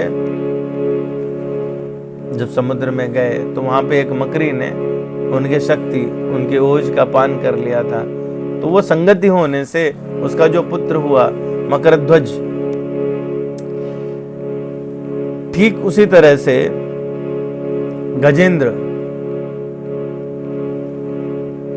गजेंद्र जो है, उसने भगवान की स्तुति की। भगवान की स्तुति करने से उसमें संतत्व का प्रादुर्भाव हुआ, उसका लाभ गजेंद्र को तो हुआ, पर उस ग्राह को भी हुआ जिसने गजेंद्र का पैर पकड़ा था। भगवान ने सबसे पहले उद्धार गजेंद्र का नहीं किया, भगवान ने सबसे पहले उस ग्राह का उद्धार किया। तो जलचर, नभचर जटायु दशरथ जी के मित्र थे, मुनियों के दर्शन करते रहते थे। उनकी वृत्ति कैसी हो गई, संतों वाली वृत्ति हो गई। और उन्होंने माता सीता का जब हरण हुआ तो उस समय रावण से युद्ध किया, तो भगवान ने स्वयं उनको अपनी गोद में लेकर के वो गति दी जो पिता को देते हैं। तो नभचर हो गया, जलचर हो गया और थलचर। विभीषण जी को ब्रह्मा जी ने, शिव जी ने, हनुमान जी ने सत्संग किया। ब्रह्मा जी ने पहले किया था, शिव जी ने बीच में किया। कथाएं आएंगी, चर्चा करेंगे। और हनुमान जी का तो प्रत्यक्ष सबको पता है। और उनकी सत्संग के प्रभाव से क्या हुआ, भगवान की शरणागति हो गई। सुग्रीव आदि, हनुमान जी की सत्संग से सुग्रीव की शरणागति हो गई। तो इसलिए सबको लाभ मिलता है। इसलिए कहा जलचर थलचर नभचर नाना, जे जड़ चेतन जीव जहाना। अच्छा, अब आप कहोगे कि चलो ठीक है, ये तो हो गए जलचर थलचर नभचर। जड़ कौन था? अहिल्या। अहिल्या। तो और बहुत सारे वृक्ष जो भगवान का आनंद लिया, जिन्होंने, भगवान ने जब वन गमन किया है, तो इसलिए जलचर थलचर नभचर नाना, जे जड़ चेतन जीव जहाना। इससे मिलता क्या है? मति कीरत, ये चौपाई हम संसारियों के लिए सबसे काम की चौपाई है। मति कीरति गति भूत भलाई, जब जहि जतन जहाँ जहि पाए, सो जानब सत्संग प्रभाव, लोकों वेद न आन उपाओ। पहली चीज कही मति, मति यानी सुमति, और सुमति होने पर बाकी चारों अपने आप मिल जाते हैं। अगर सुमति हुई तो कीर्ति भी मिलेगी, उसकी सदगति भी होगी, उसको जो है विभूति यानी ऐश्वर्य, भूति मतलब ऐश्वर्य, और भलाई मतलब समाज में प्रशंसा, ये सारे के सारे सुमति होने से मिल जाएंगे। लेकिन वो सुमति कैसे आती है? सुमति तो नींव है, सुमति आती है सत्संग से। सुमति कुमति सबके उर राई, फिर आगे कहते जहां सुमति ता संपत्ति नाना, जहां कुमति ता विपत्ति निदाना। तो इसलिए एक बार मति जो है सुमति हो गई, जो सत्संग के प्रभाव से होती है, तो फिर बाकी सब अपने आप ही। बचपन में माता पिता की अच्छी संगति, बाद में शिक्षा गुरु या विद्या गुरु की अच्छी संगति, जैसी संगति मिलती है व्यक्ति की मति वैसी वैसी होती चली जाती है, और उसी के आधार पर संसार में अगर जो भी कुछ क्या चाहिए सबको, हर व्यक्ति चाहता है कीर्ति मिले, सदगति मिले, ऐश्वर्य मिले, और सब जगह उसकी प्रशंसा हो, भलाई मिले। तो ये सब किससे मिलेगा? ये सुमति होने से मिलेगा। अच्छी संगति रहेगी तो अपने आप ये सब उत्पन्न होने लगेगा। लेकिन जो सुमति है, सुमति बनती है, सुमति का सूक्ष्म जो रिजल्ट है वो विवेक है। और विवेक कैसे मिलता है? बिनु सत्संग विवेक न होई, राम कृपा बिनु सुलभ न सोई। और सत्संगत मुद मंगल मूला, सोई फल सिद्धि सब साधन फूला। नित्य अनित्य विवेक और ज्ञान, ये दोनों ही कहां से? सत्संग से आते हैं। तो नित्य अनित्य विवेक से तो वैराग्य होता है, और वैराग्य होने पर गुरु की कृपा से ज्ञान मिल जाता है। सत्संग जो है वो अभी अपन ने चर्चा की, दर्शन, दरस, परस और समागम। तो दर्शन से, स्पर्श से, संभाषण से, उपदेश से, भगवान की कथा से, इन सब से मिलता है। खाली दर्शन से भी कई बार लाभ हो जाया करता है। संत जन जहां से चलते हैं वो अगर किसी पर एक बार दृष्टि डाल दें तो ये उसके सारे जो सुकृत हैं पुराने, वो उनका फल होता है और नई सुकृति का उदय हो जाता है। उनसे स्पर्श की हुई हवा भी अगर टच कर जाए, उनके मुख से निकली हुई वाणी कानों से चली जाए तो शुद्धता की गारंटी है। ये होता ही होता है। इसीलिए लंबे समय तक जब सत्संग किया जाता है तो गोस्वामी जी ने लिखा है, तबहि होई सब संशय भंगा, जब बहुकाल करिय सत्संगा। सुनिए तहाँ हरि कथा सुहाई, नाना भांति मुनिन जो गाए। राम चरण होई अति नेया, जाए सुनत सकल संदेया। और बिना सत्संग के, क्योंकि बिना सत्संग के भगवान की कथा नहीं मिलती, तो बिनु सत्संग न हरि कथा, और बिना हरि कथा के मोह नहीं जाता, ते बिनु मोह न भाग। और आखिर में चाहिए क्या? मोह गए बिनु राम पद, होई न दृढ़ अनुराग। भगवान के चरणों में प्रीति हो जाए, यही सिंगल लक्ष्य है। तो ये लक्ष्य कहाँ से प्राप्त होगा?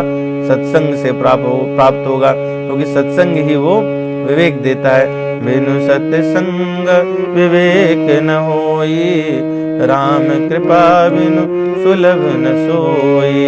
और एक बार भगवान की कृपा हो जाए, बिनु हरि कृपा मिलहि नहीं संता, सतसंगति संश्रत कर अंता। आज प्रभु जी जो कह रहे थे ना, ये नेहा विक्रम नासो अस्ति का, बिना भगवान की कृपा के संत नहीं मिलते, और एक बार सत्संग हो जाए तो आप डेफिनेट जानो कि संस्कृति का अंत होके ही रहेगा, ऐसा हो ही नहीं सकता। एक बार प्रोसेस शुरू हो गया तो वो प्रोसेस भले ही स्लो हो, बीच में रुक जाए, छठा अध्याय इस बात का प्रमाण है कि भले से वो प्रोसेस रुक जाए, इस जन्म में ना हो अगले जन्म में पूरा हो, लेकिन एक बार स्टार्ट हुआ तो वो बंद नहीं हो सकता। और शुद्ध संत कैसे मिलते हैं? गोस्वामी जी कहते हैं, संत विशुद्ध मिलहि पर तेहि, अचित वहि राम कृपा करिजेहि। विशुद्ध संत उसको मिलते हैं जिस पर भगवान ने कृपा करके दृष्टि डाल दी है। इसलिए बिनु सत्संग विवेक न होई, राम कृपा बिनु सुलभ न सोई। सत्संगत मुद मंगल मूला, सोई फल सिद्धि सब साधन फूला।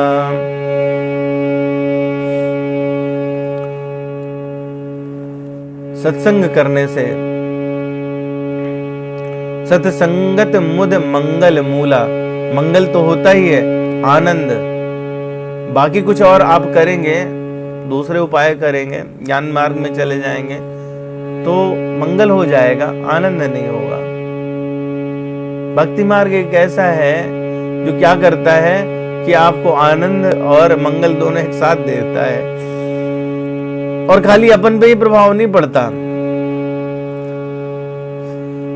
ये प्रभाव सब पर पड़ता है, चाहे वो कोई भी हो, कैसा भी हो। भगवान की कृपा से सत्संग मिल जाए तो संत सेवा, संत समागम ये मुख्य साधन बन जाता है।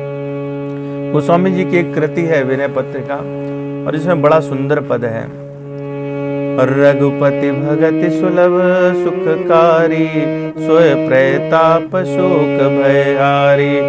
बिनु सत्संग भगति नहीं होई, ते तब मिले द्रव जब सोई।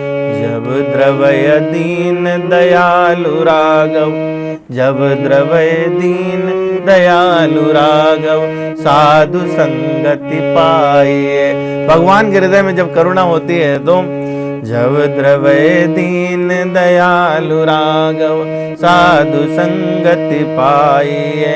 यही दरस परस सगमादिक पर, पाप राशि नसाइए।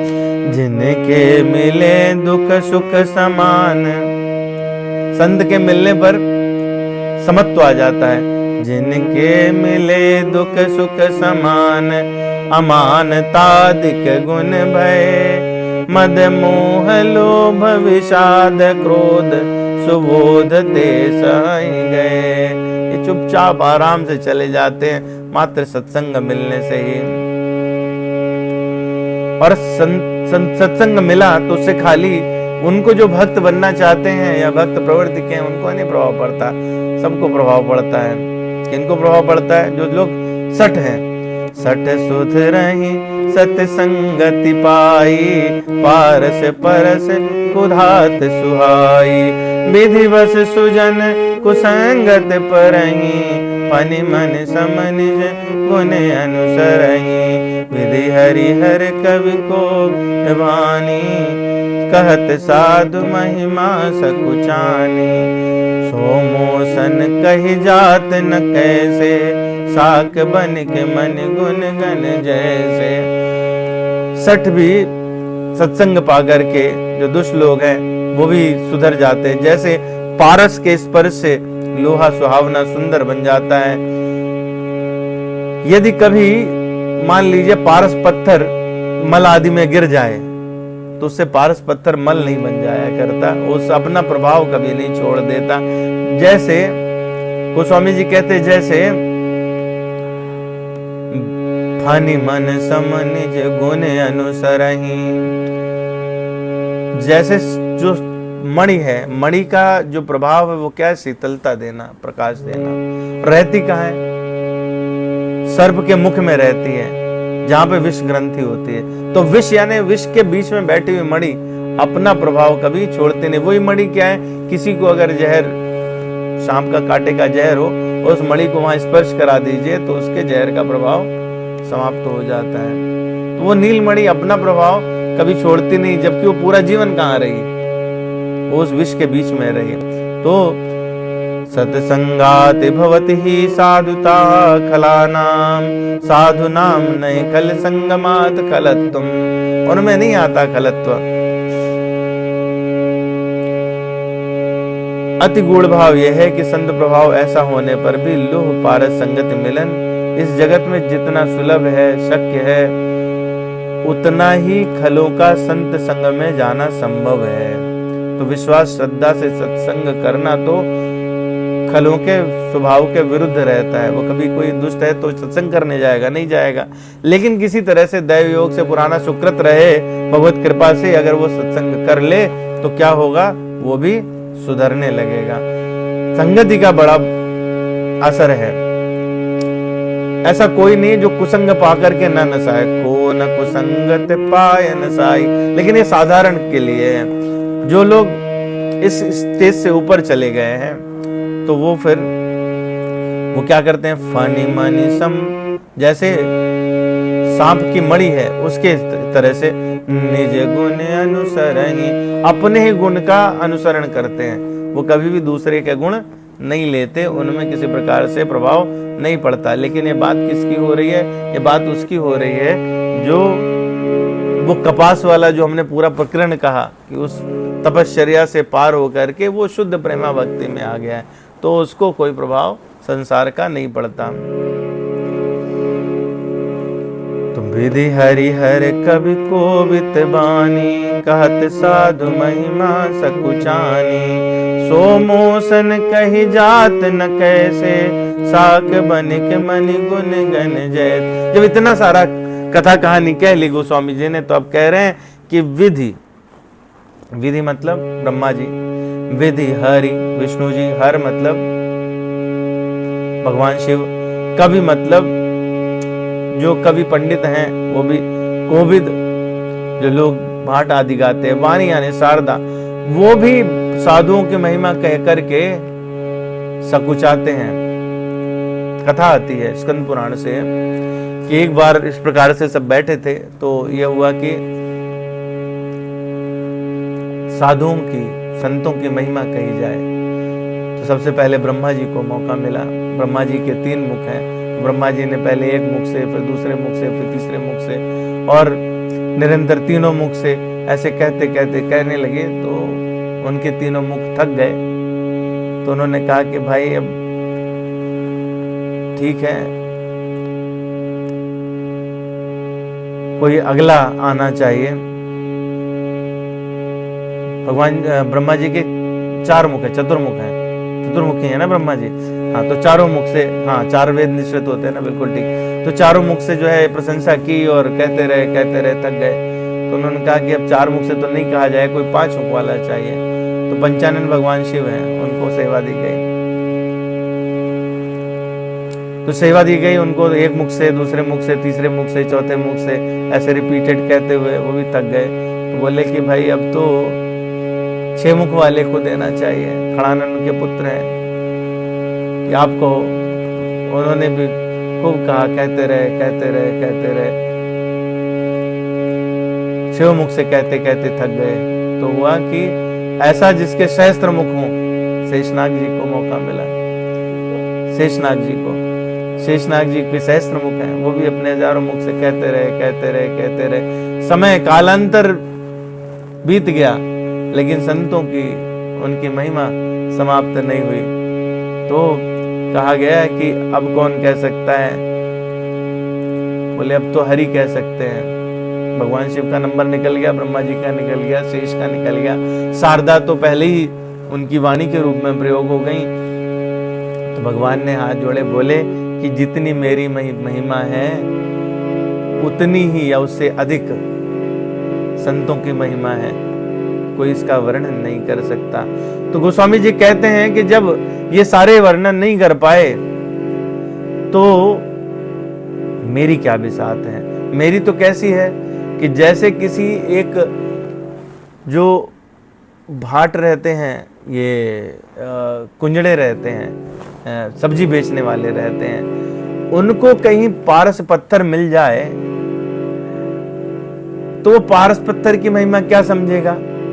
वो तो देखेगा कि अच्छा ये तो बढ़िया काले रंग का बाट है, इसको 100 ग्राम में हम यूज कर सकते हैं, वो अपना रखेगा तराजू में। तो मेरे लिए तो मेरी जो बुद्धि है, मेरा जो कवित्व है वो इस प्रकार का है। सो मोसन कही जात न कैसे, साक बन गमन गन जैसे। तो आगे कहते हैं बंदो संत समान हित, बंदो संत समान चित, हित अनहित नहीं कोय। अंजलि गति शुभ सुमन जिमे, सम सुगंध कर दोय। मैं उन सभी संतों को प्रणाम करता हूँ जिनके चित्त में समता है, न कोई उनका मित्र है न शत्रु है। जैसे अंजलि में रखे हुए सुंदर फूल, कितनी सुंदर बात है। जिस हाथ ने तोड़ा उस फूल को, उसको भी सुगंधित करते हैं, और जिन्होंने अपने हाथ में रखकर सम्मान दिया उनको भी समान रूप से सुगंधित करते हैं। तो संत तो सभी की भलाई करते हैं, किसी की ऐसा नहीं है कि इसकी भलाई और उसकी बुराई करें, तो वो उनमें समत्व रहता है। और संत कैसे होते हैं? सरल चित्त होते हैं। संत सरल चित्त जगत हित, जान स्वभाव स्नेह, बाल विनय सुन कर कृपा, राम चरण रति देव। यहाँ पर गोस्वामी जी प्रार्थना कर रहे हैं। क्या कह रहे हैं कि जैसे कोई बालक विनय करता है, उस प्रकार से आप तो सभी संत लोग हितकारी हैं, सरल चित्त हैं। मैं आपके स्वभाव और स्नेह को जान करके मैं बालक रूप से आपसे अनुनय विनय करता हूँ। तो बालक में, बालक क्यों कह रहे हैं? क्योंकि बालक में अहंकार वृत्ति नहीं रहती।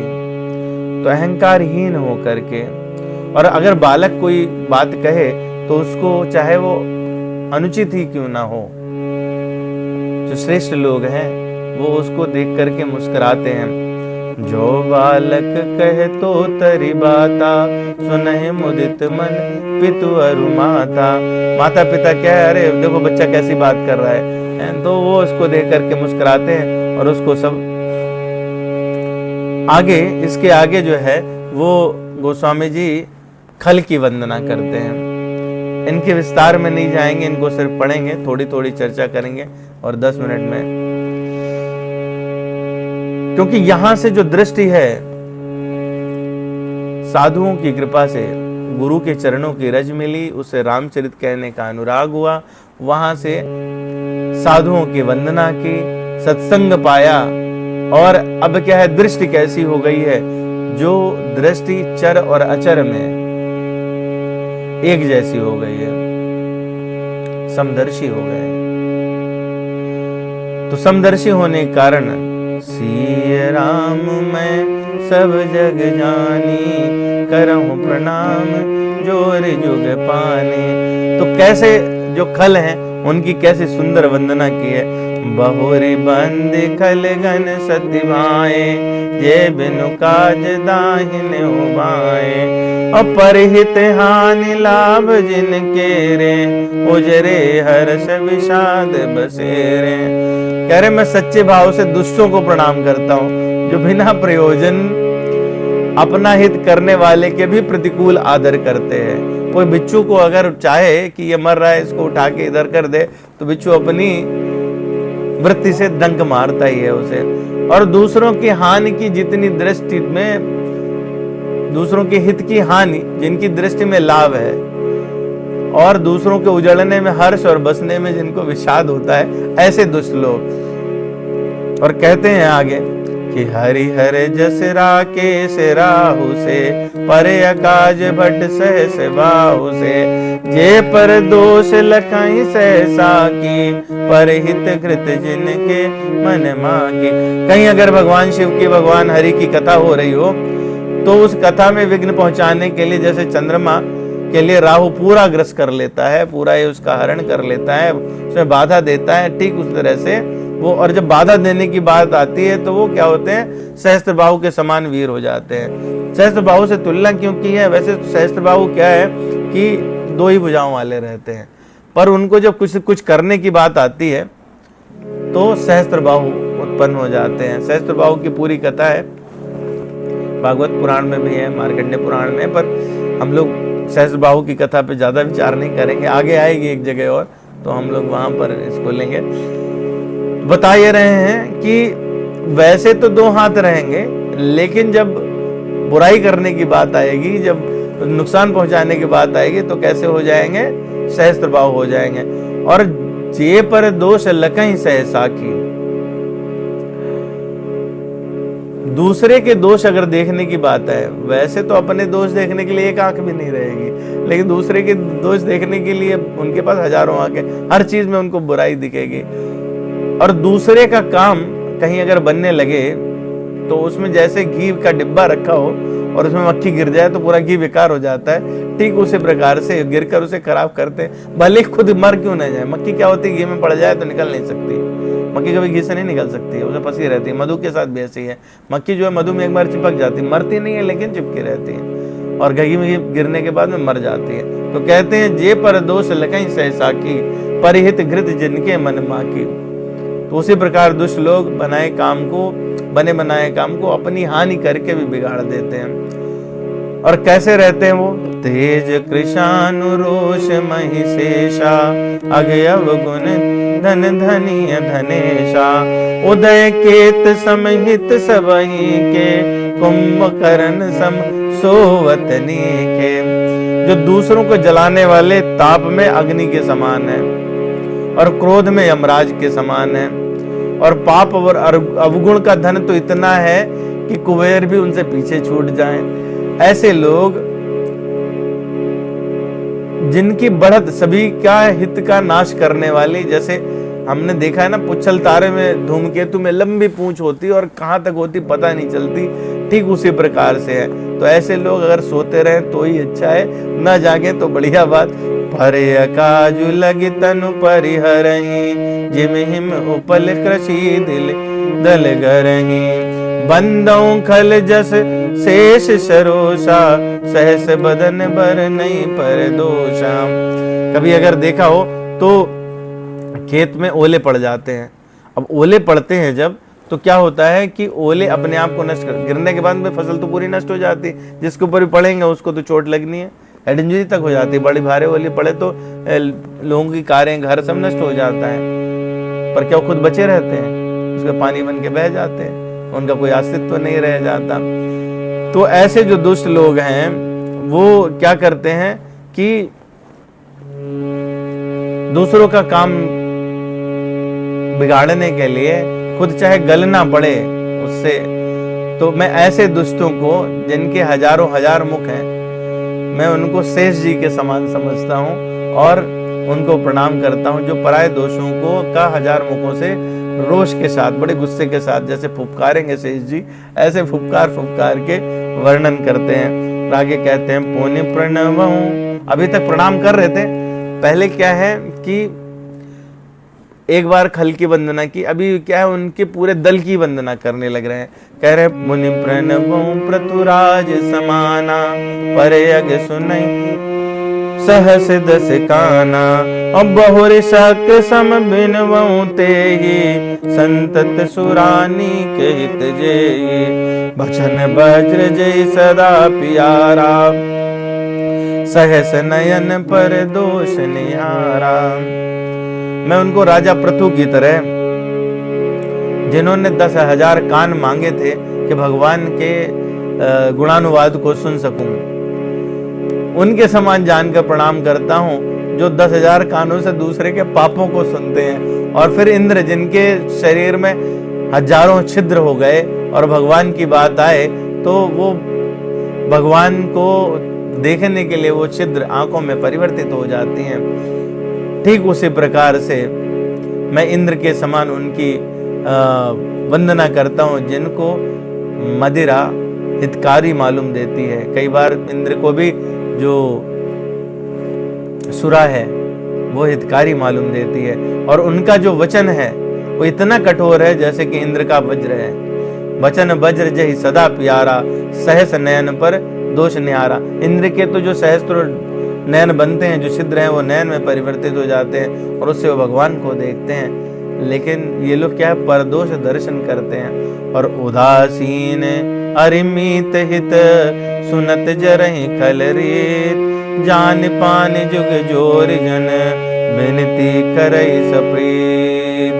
तो ऐसे लोग जो दुष्टों की ये रीत है कि वो उदासीन रहते हैं, शत्रु हो या मित्र हो, किसी का भी हित सुनकर, वो किसी के मित्र नहीं होते, वो किसी का भी हित सुनेंगे कि उसका भला हो गया तो उससे उनको जलन होने लगेगी।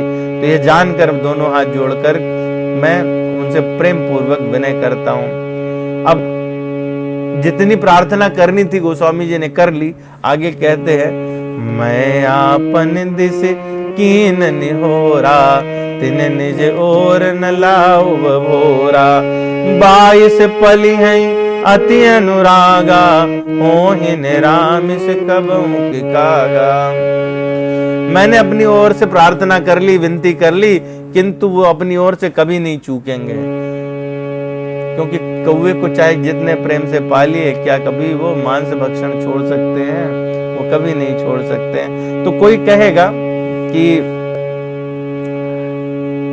बिना दूसरे के निंदा के दुर्जन को संतोष नहीं होता, उसी प्रकार से कौवा जो है सब प्रकार के रस खाता है, लेकिन विष्टाद या पवित्र वस्तु को खाए बिना संतुष्ट नहीं रह सकता। तो सुसंग से वे अवगुण, मान लो सत्संग मिले उन लोगों को तो अवगुण जाते रहे, एक बार को मांस खाते रहे तो उससे क्या दिक्कत है?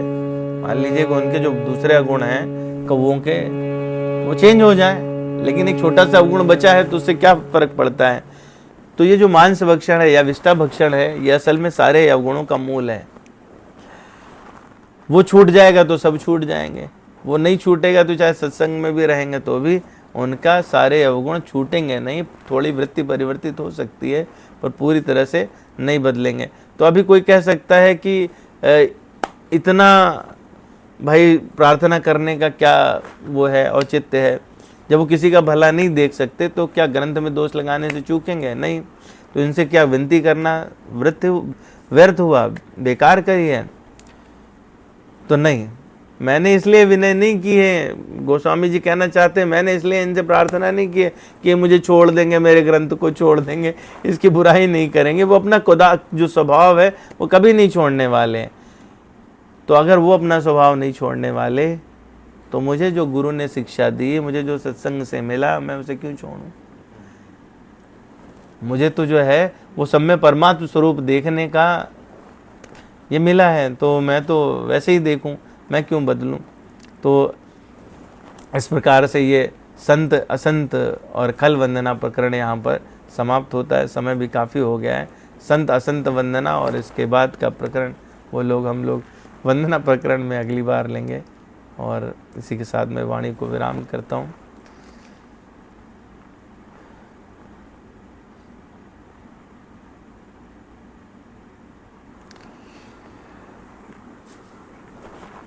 Thank you Prabhu ji. Thank you so much. बहुत अच्छे से आपने हमें समझाया। तो लास्ट वाला प्रकरण तो मुझे लग रहा था और विस्तार से होना चाहिए क्योंकि मुझे लगा कि चलो नहीं, वो रामायण में फिर वो कुछ और हो जाता, तो इसलिए मुझे लगा कि चलो तुलसीदास जी ने कहीं मुझे भी याद किया है पूरी रामचरितमानस में, क्योंकि सारे जो 1000 मुख और 1000 आंखें हैं और 1000 जो है फन की तरह पुकारना, वो सब मुझे लगा कि सब कुछ मेरे ऊपर चलता होता है। हमारे विचार, मेरा तो विचार ऐसा हो रहा था प्रभु जी कि ये कभी भी किसी ऐसे व्यक्ति के मुख से सुनना नहीं चाहिए। ये सारा खल वाला प्रकरण देख करके तो अपने को लगने लगा कि मुझ में तो सारी वो चीज़ें हैं, तो इसका प्रभाव आप लोगों पे ना पड़े। तो फिर मुझे याद आया कि आप तो शील्ड की तरह हैं, तो बच जाएंगे सभी लोग। अमरीश प्रभु जी कुछ कहना चाहते जरूर। यस प्रभु जी।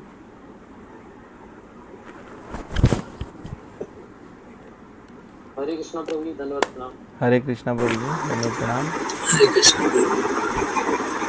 बहुत ही सुंदर कथा प्रभु जी। हम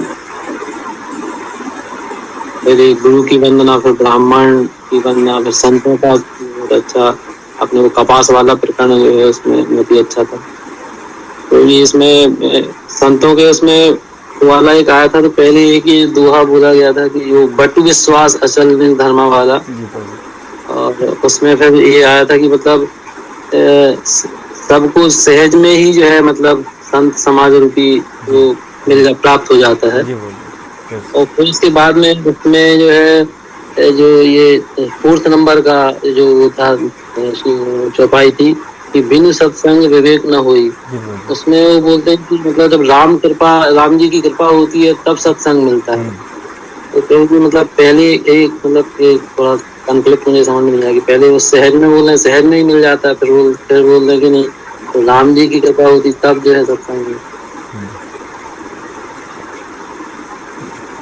ये कन्फ्यूज़न, ये कॉन्फ्लिक्ट, वैसे कॉन्फ्लिक्ट नहीं है प्रभु जी, हाँ कन्फ्यूज़न ज़रूर है। बहुत लंबे समय से मुझे भी रहा, अभी भी कभी कभी ये सोच के हो जाता है।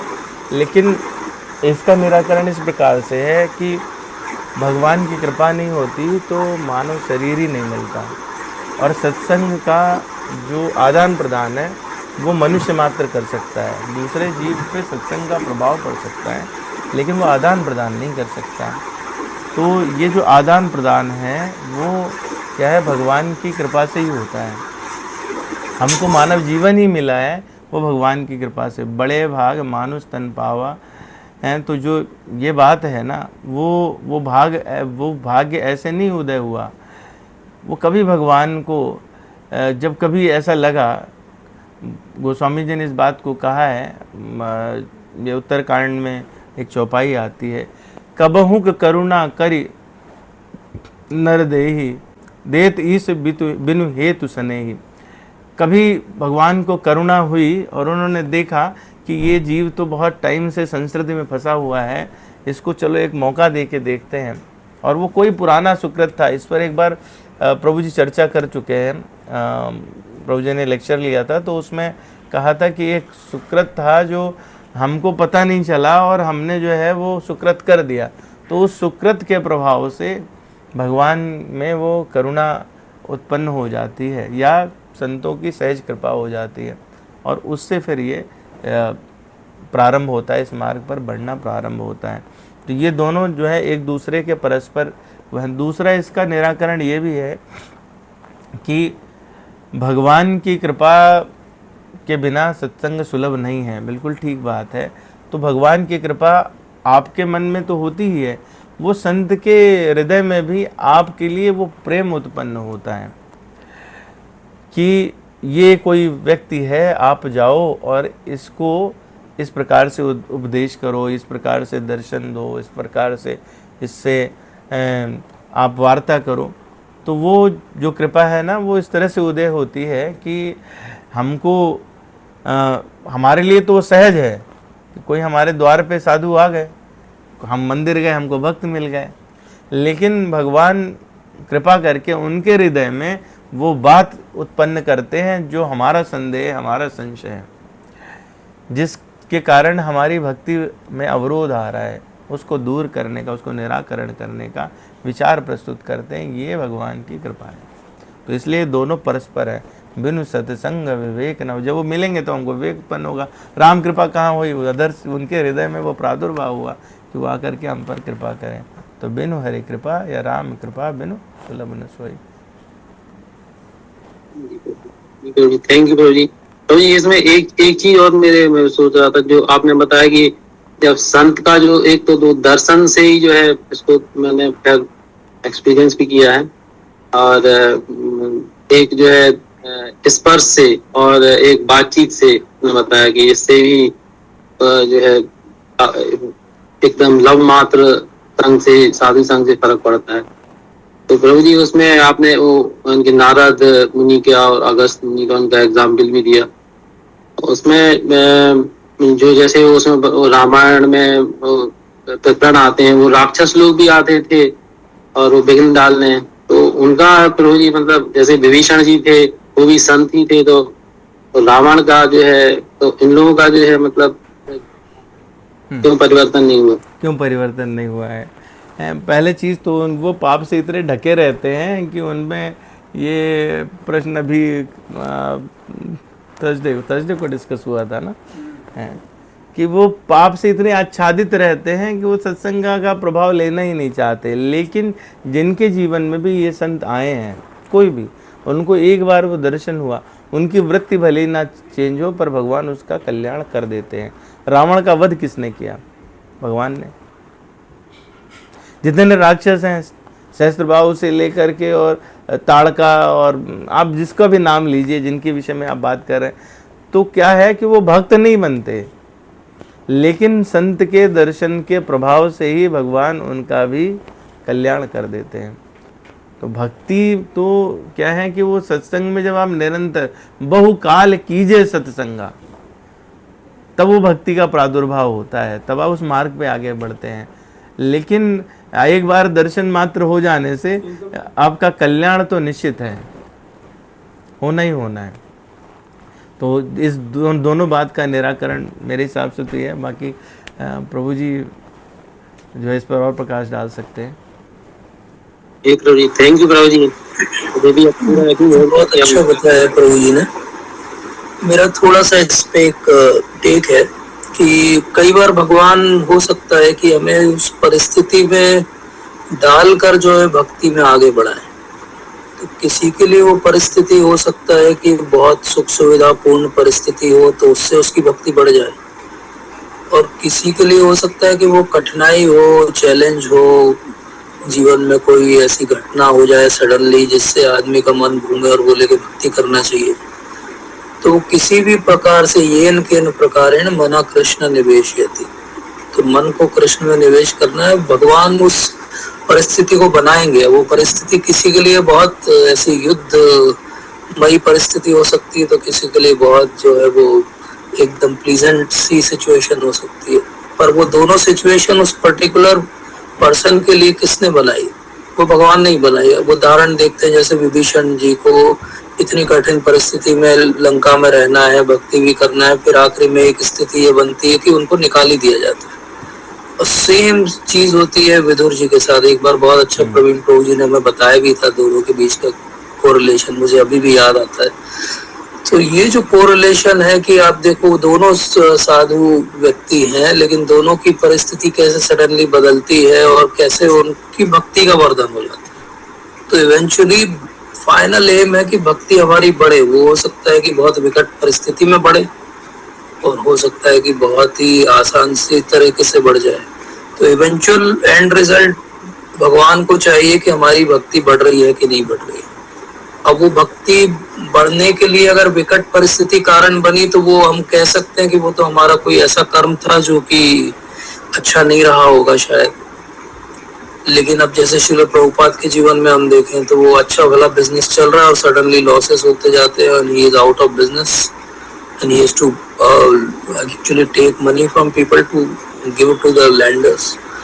तो अब क्या हो रहा है? ये कोई कह सकता है कि ये क्या हो गया? प्रभुपाद तो बहुत अच्छे भक्त हैं, इतने प्रामाणिक गृहस्थ हैं, इतना बढ़िया वो एक ईमानदारी से बिजनेस कर रहे हैं, क्यों हुआ उनके जीवन में ऐसा? लेकिन जब हुआ तो उसका आखिरी रिजल्ट क्या हुआ कि ही टुक संन्यास and he went to New York and he started preaching mission, जो उनके गुरु महाराज ने कहा था। तो कभी कभी चैलेंज की सिचुएशन में भी दिख सकता है कि कैसे भक्ति बढ़ गई। उत्तरा के ऊपर जो है ब्रह्मास्त्र आ रहा है तो वो दौड़ते हुए शरणागत हो जाती है। द्रौपदी महारानी का उदाहरण है, कुंती महारानी। तो there are so many example, Bhishma Pitamah. तो हो सकता है कि वो ट्रबल वाली सिचुएशन हमको अच्छी न लगे शुरू में। अवंती ब्राह्मण, मुझे तो इतने सारे नाम याद आ रहे हैं, गजेंद्र, जटायु। तो पॉइंट इज सिंपल कि वो भक्ति किसने दी, वो साधुओं का संग किसने दिया? तो वो पूरा जो मास्टर मैनेजर क्रिएटर उपद्रष्टा अनुमंता भरता भोक्ता महेश्वर तो भगवान ही है। तो साधु मिले हमें, तो साधु तो बहुत सारे लोगों को मिले, लेकिन क्या सबकी वृत्ति साधु के प्रति वही रही जो हमारी हो गई उस दिन? हो सकता वही साधु हमें 4 बार और भी मिले, लेकिन वो वृत्ति तो नहीं जागी हम। तो हमारे अंदर के परमात्मा ने ही तो हमको वो प्रेरणा दी कि ये साधु जन है, इनको प्रणाम कर लो एक बार तो अज्ञात सुकृति जाग जाएगी, इनकी कुछ सेवा कर दो तो कुछ हो जाएगा तुम्हारे जीवन का उद्धार। तो पॉइंट बहुत सिंपल है कि everything is controlled by God, but then it is actually orchestrated by someone who comes in your life. How he takes you from a very deep well of materialistic existence to a spiritual existence. तो वो जो personal attachment का attraction है वो तो कोई person ही कर सकता है। इसीलिए कई बार मुझे लगता है कि जो भी इम्पर्सनलिस्ट फिलोसफी है या इवन इस्कॉन का भी एक वर्ग है जो कहता है कि आखिरी गुरु तो प्रभुपाद ही हुए, तो उसमें सबसे बड़ा ऑब्जेक्शन ये है कि भाई वो पर्सनल टच कहाँ है? अब मैं तो उतना एलिवेटेड नहीं हूँ कि प्रभुपाद की प्रेजेंस को फील कर पाऊँ। वो पर्सनल टच तो मुझे लगेगा, एक उनको भी लगता है तो वो शिक्षा गुरु के रूप में दे रहा है, लेकिन वो एक शिक्षा गुरु, एक दीक्षा गुरु, एक पथ प्रदर्शक गुरु, एक चैत्य गुरु, एक कोई आपको इंस्पायर करने वाला, एक रोल मॉडल कोई तो लगेगा आपको कि आप क्यों आगे बढ़ो उस रास्ते पे। तो पॉइंट इज कि it is a beautiful orchestra between God and संत जन which plays in our life, and if we dance to that tune then we will be successful whatever type of dance we have, but we should dance to that tune. जो प्रभुपाद बोलते हैं कि काष्टे रपुतली, मैं तो काष्ट की पुतली हूँ, आपको जैसे नचाना है नचाओ। Yes, we have to become that, like that. I think this is how we can understand कि दोनों का रोल बहुत इम्पोर्टेंट है। हम एक को एक्चुअली ये नहीं कर सकते कि नहीं इनका रोल कम है कि इनका रोल ज्यादा है। भगवान का रोल है कि वो भगवान ने गुरु को हमारे जीवन में लाए, और गुरु का रोल है कि वो भगवान की प्रेरणा से हमारे जीवन में आए, उन्होंने अपनी जो फ्री विल है उसको सही से यूटिलाइज किया और हमको उस पर्टिकुलर सिचुएशन में इंस्पायर किया कि हम उनके फॉलो करने का प्रयास कर सके। तो it is very nice thing. मतलब जैसे प्रभु जी कह रहे थे ना कि कई बार वो सोचते हैं इस बात पे, मैं भी कई बार सोचता हूँ कि what happened, how I changed, and I am amazed because of two things. One is I have not done anything for that change, and second thing is कि despite of so many good devotees around me, I have not yet changed.